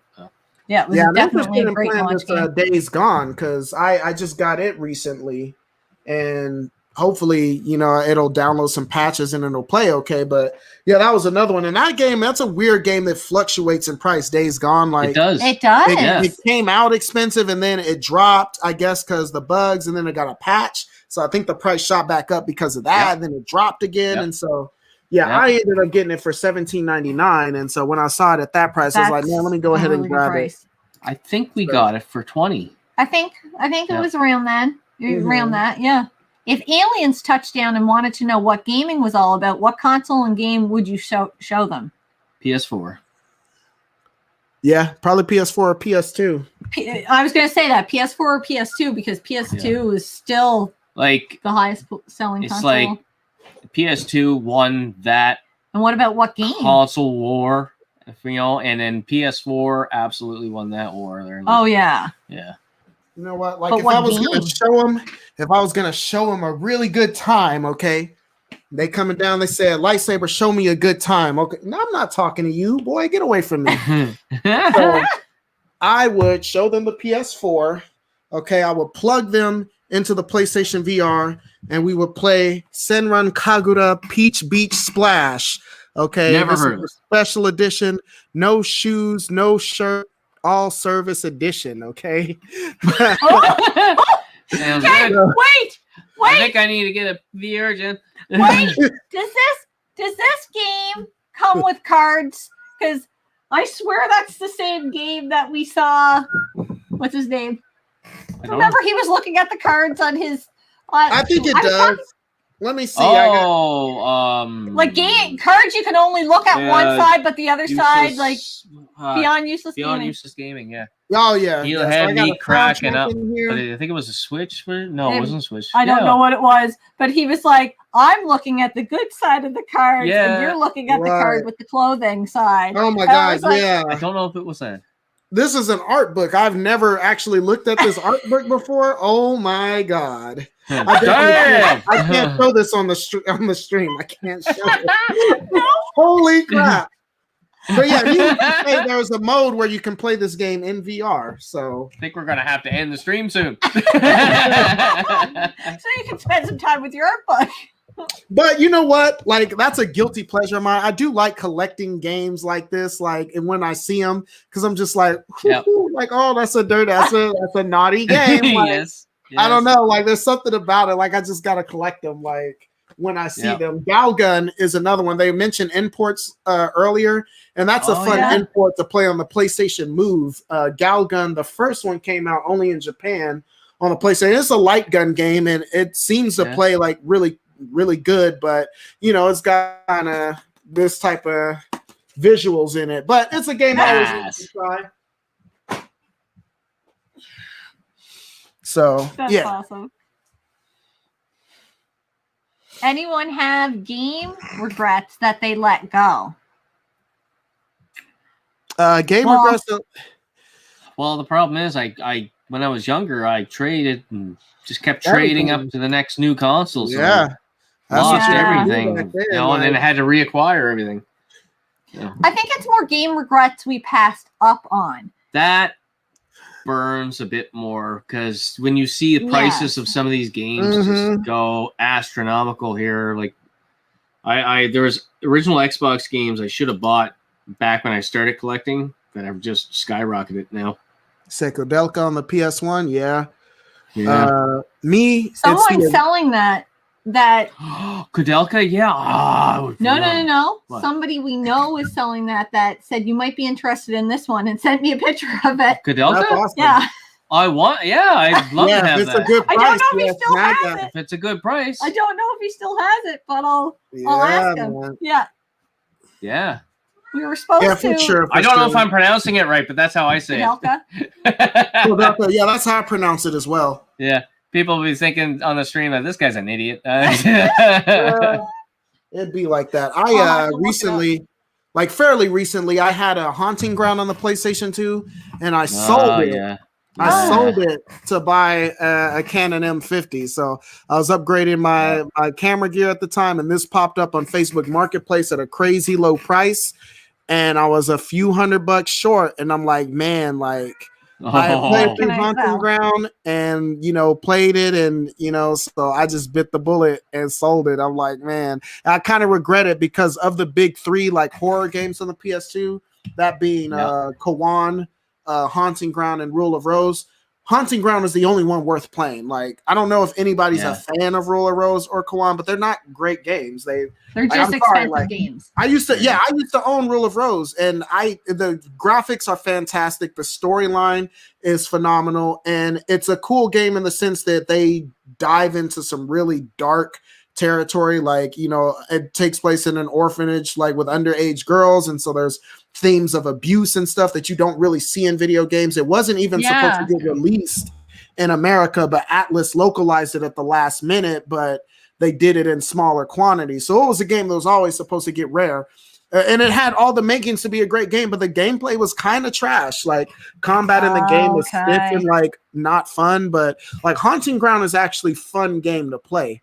And it also has fantastic graphics and a fantastic story. And so of those, that's the only one worth owning, in my opinion, unless, of course, you can get the other ones for a cheap price. But Haunting Ground, I would shell out the money for.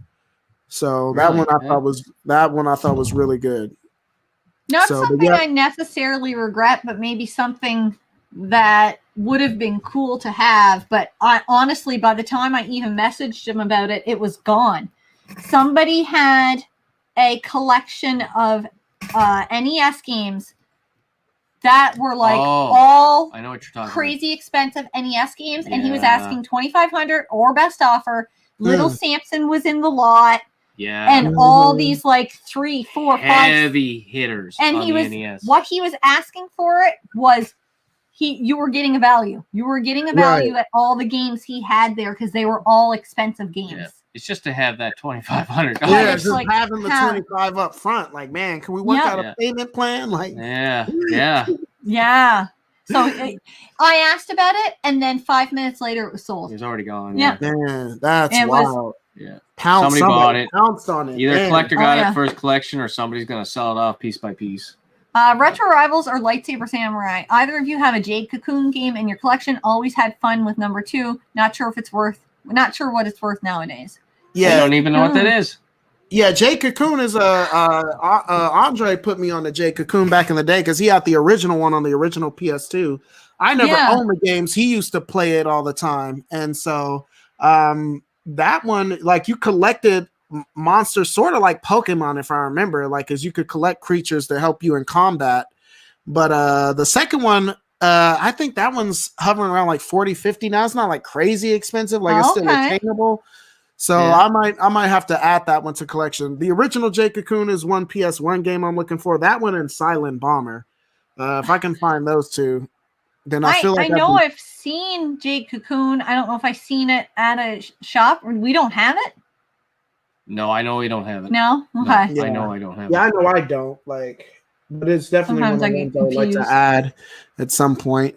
For me, it's not the name that I remember, it's the covers. Yeah, you remember the covers. Isn't that crazy? I have 1,100 games, and then it's just, do you have this game? I'm like, I don't know, show me the cover. And I see the cover, and I can tell her yes or no, and where it is. It's weird. Video Gaming with the Professor is saying all my Saturn and N64 games. Man. And then he said regrets on buying bootleg Sega Dreamcast games. Oh, yeah. Yeah. You know what? We have our, what is it called on the NES there? The EverDrive? EverDrive, and I don't regret that. That's a little different. I know that gives me the ability to play little Samsung. But I love the idea of being able to put that cartridge in there. Yeah, and at this point, we can play it on original hardware. Doing it that way, like, I'm fine. With that. Like, because I'm not going to shell out the money. Like I said, if I find it cheap, then cool. But I mean, and even on the Dreamcast, like, Dreamcast games are expensive. There's a guy here in town that makes some good repros, and I want to buy some from him. Watch out, and then do a video over it because. Like, he's got, like, he can make you like Half-Life, because the original Half-Life was supposed to come out on Dreamcast and got canceled at the last minute. There's also like a game where you play in an airplane. I can't remember. It's like a fighting game, like a dog fighting game. And it was completed, but it got canceled at the last minute because in one of the missions you play in New York.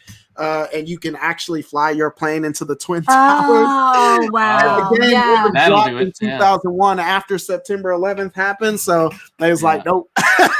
Yep, had to cancel it. Complete. And so there's games like that, you know, on the Dreamcast that he can make.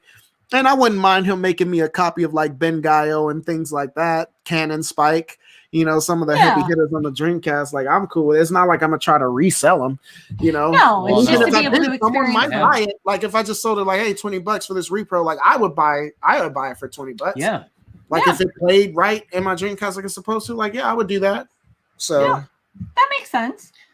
Scotty J Retro said mine was Mega Man Legends 2 and the Misadventure of Tron Bon. I don't know Tron Bon. Yeah. No, they're great games. I love the Mega Man Legends series. We were supposed to get a third one. It didn't happen. It almost came out on the 3DS, but then they had a falling out. The creator did with Kenji Inafune had the falling out with Capcom, and then that's where we got Mighty Number 9, which is a far inferior game. But, yes. Not good. Video Game Lover 58 saying, hey, hello to everyone. Hey there. BGL, what's going on, man? And I think we will answer this last question and then maybe wrap it up. Give you your safe word. Safe word. I'll let the hostage go. What's the most valuable game in your collection? Well, ours is our sealed Zelda 2 on the NES. Yeah, mine's actually might be Blood Will Tell, because I think Blood Will Tell is hovering around like $350 now. I think this one might be my most expensive game in my collection. So, like I said, I don't collect a lot of like 4th gen stuff. Most of my collection starts at PlayStation and then goes up from there. So I Yeah. have a few like Genesis games and stuff like that, but none of them are super expensive. I got like Hyperstone Heist, and I got like Rocket Knight Adventures and stuff like that. Yeah. I do too. Yeah. Do you know what though? Like as much as I missed out on that collection, the $2,500 one that he was selling all those, I don't know at what point that NES bubble bursts too. Like you had mentioned in a video, with Atari bursting. Right. When does that bubble burst? And all the like my investments, like. I don't think my son is going to be actively pursuing NES games when he's my right. age. Exactly. No, and that's it. Point, like, if there's still anybody around who's collecting that stuff, they'll be able to get it for cheap because people who are hoarding that stuff and hoarding doubles with the hopes of cashing out, like they're not going to be able to do it if they wait too long. Yeah. And like I said, it definitely happened with the Atari 2600. That being said, though, I was thinking about later consoles, like maybe 6th gen, but definitely 7th and 8th gen consoles.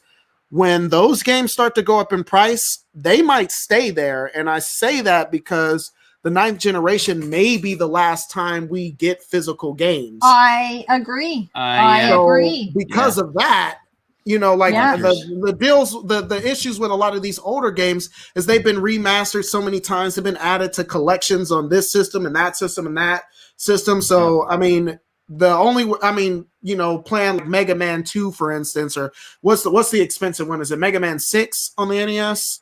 Or I think that's what it is. Whatever it is, Mega Man 6, like playing it on the NES is not the only way you can get it. There's the Mega Man Anniversary Collection on the PS2 or the one on the Xbox One and the PS4 and the Switch, and like there's a lot of ways you can play these games to play games in a physical format, not necessarily just through emulation. So that coupled with the fact that a lot of gamers won't be looking for them, like I think that's why we see the bubble burst with these older systems. But like I said, when it comes to PS4 games 20 years from now, like, you know, like the only way to play them might be still on a PS4. That's true. So that's true. So that's what I'm heavily collecting for 7th gen, especially because I think like those games, like the PS3, we might see the PS3 turn into the Dreamcast. I feel like it might, because there's no way of emulating it very well. You can't emulate those games, right? Even 6th gen stuff is hard to emulate well, you know. We've really been keeping our finger on the pulse of what's seeming to rise lately on the PS3 and Xbox 360, especially the PS3. Try to get it, before it just becomes impossible to get for us. I think it's going to happen within the next 6 months because everybody's talking about it, and as soon as the PlayStation store closes, it's going to skyrocket. I think so. We saw it with like DuckTales on the PS3 when they removed it from the store. That game shot up in price. Oh yeah, it went back down in price because it got added back, but now the store's about to close again. So that's true. Andy DeHaan saying Rule of Rose for him. Yeah, like I said, I would like to have it just because it's a high dollar. As a game, I don't miss it. Video gaming with Professor. Mine's probably my Sealed Devil's Third or Sealed Gears 5. Oh yeah. Yeah. Jack Drone. And Gernaldino saying, I don't have many expensive games, but I do have Mega Turrican on the Mega Drive. Yeah, that's getting up there for sure too. Yeah. And Cronin again saying, I got Soul Silver with the Poke Walker in the big box, so that's still going up too in price. That's my highest one. Yes, that one is going up in price too. Yeah. And I have 800 PS3 games. Wow. You're set. You're set. Yeah. Joe Casey's been, he was collecting like back in the day, like, and I remember when I first found his channel and he was showing like all the GameStop was blowing them out for 4 for $10 and stuff like that. And so he was really building it. And when I saw his videos, that's when I started to get into it. So so my PS3 collection is solid. My 360 collection is solid. I got a pretty decent Vita collection back there as well. And my PSP games, like I got like 50 a piece or something like that. So I got a lot of sleepers in my collection because they haven't shot up in price yet. But I got a lot of sleepers like 3D Dot Game Heroes and stuff like that. That'll probably be, several $100s a piece, like, 5 years from now. But like I said, just because my collection is newer, I don't have a lot of expensive stuff yet. I picked up one not all that long ago, and I picked it up for a pretty decent price, $20-$30. Majin. Oh, on the PS3. Yeah, Majin, and that, Imagine that's the kinda, Forsaken. yeah. That game's like $50 now. Yep. Yeah, it's crazy. It's Canadian complete for like $60 some, and I was like, holy shit. And I know I didn't pick it. It's like it just shot up in price. Randomly. It's crazy. Randomly. I don't know, like, did someone die or like what happened? Like I have no idea. I don't know. Because that's another game that was like $8 here in town. I saw it all the time for both systems. I think I have it on both systems. I know for sure I got it on PS3 because that's the one I reviewed, but I think I got it on 360 too. Hasn't gone up on the 360 a whole lot, but on the PS3 it has. And like I'm telling you guys, like if you're trying to get these games, then the 360 might be the way to go at this point. For some of them. Xbox is always a little bit cheaper. Alex is saying that the Soul Silver is going for almost 300 Canadian in the box. Oh, yeah. Okay. And then Gaming with the Professor said 600 360 games. Nice. And he definitely collected big during the 7th gen. Man, that's for sure. Like even if you got to grab them loose, whatever the case, like 360, he has just over 700. Yeah, that's wild. Like I said, I thought I was doing good. I got about 200 a piece for 360 and PS3. My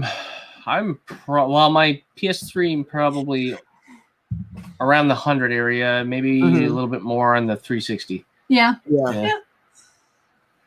Marcus is saying, great stream, guys. Look forward to these get-to-knows and also going to enjoy checking out Lightsabers Samurai. Absolutely. Yes, please do. Yeah, please guys. do. Yeah, He's definitely. got a great like channel. my videos, they're almost as good as Retro Rivals. So your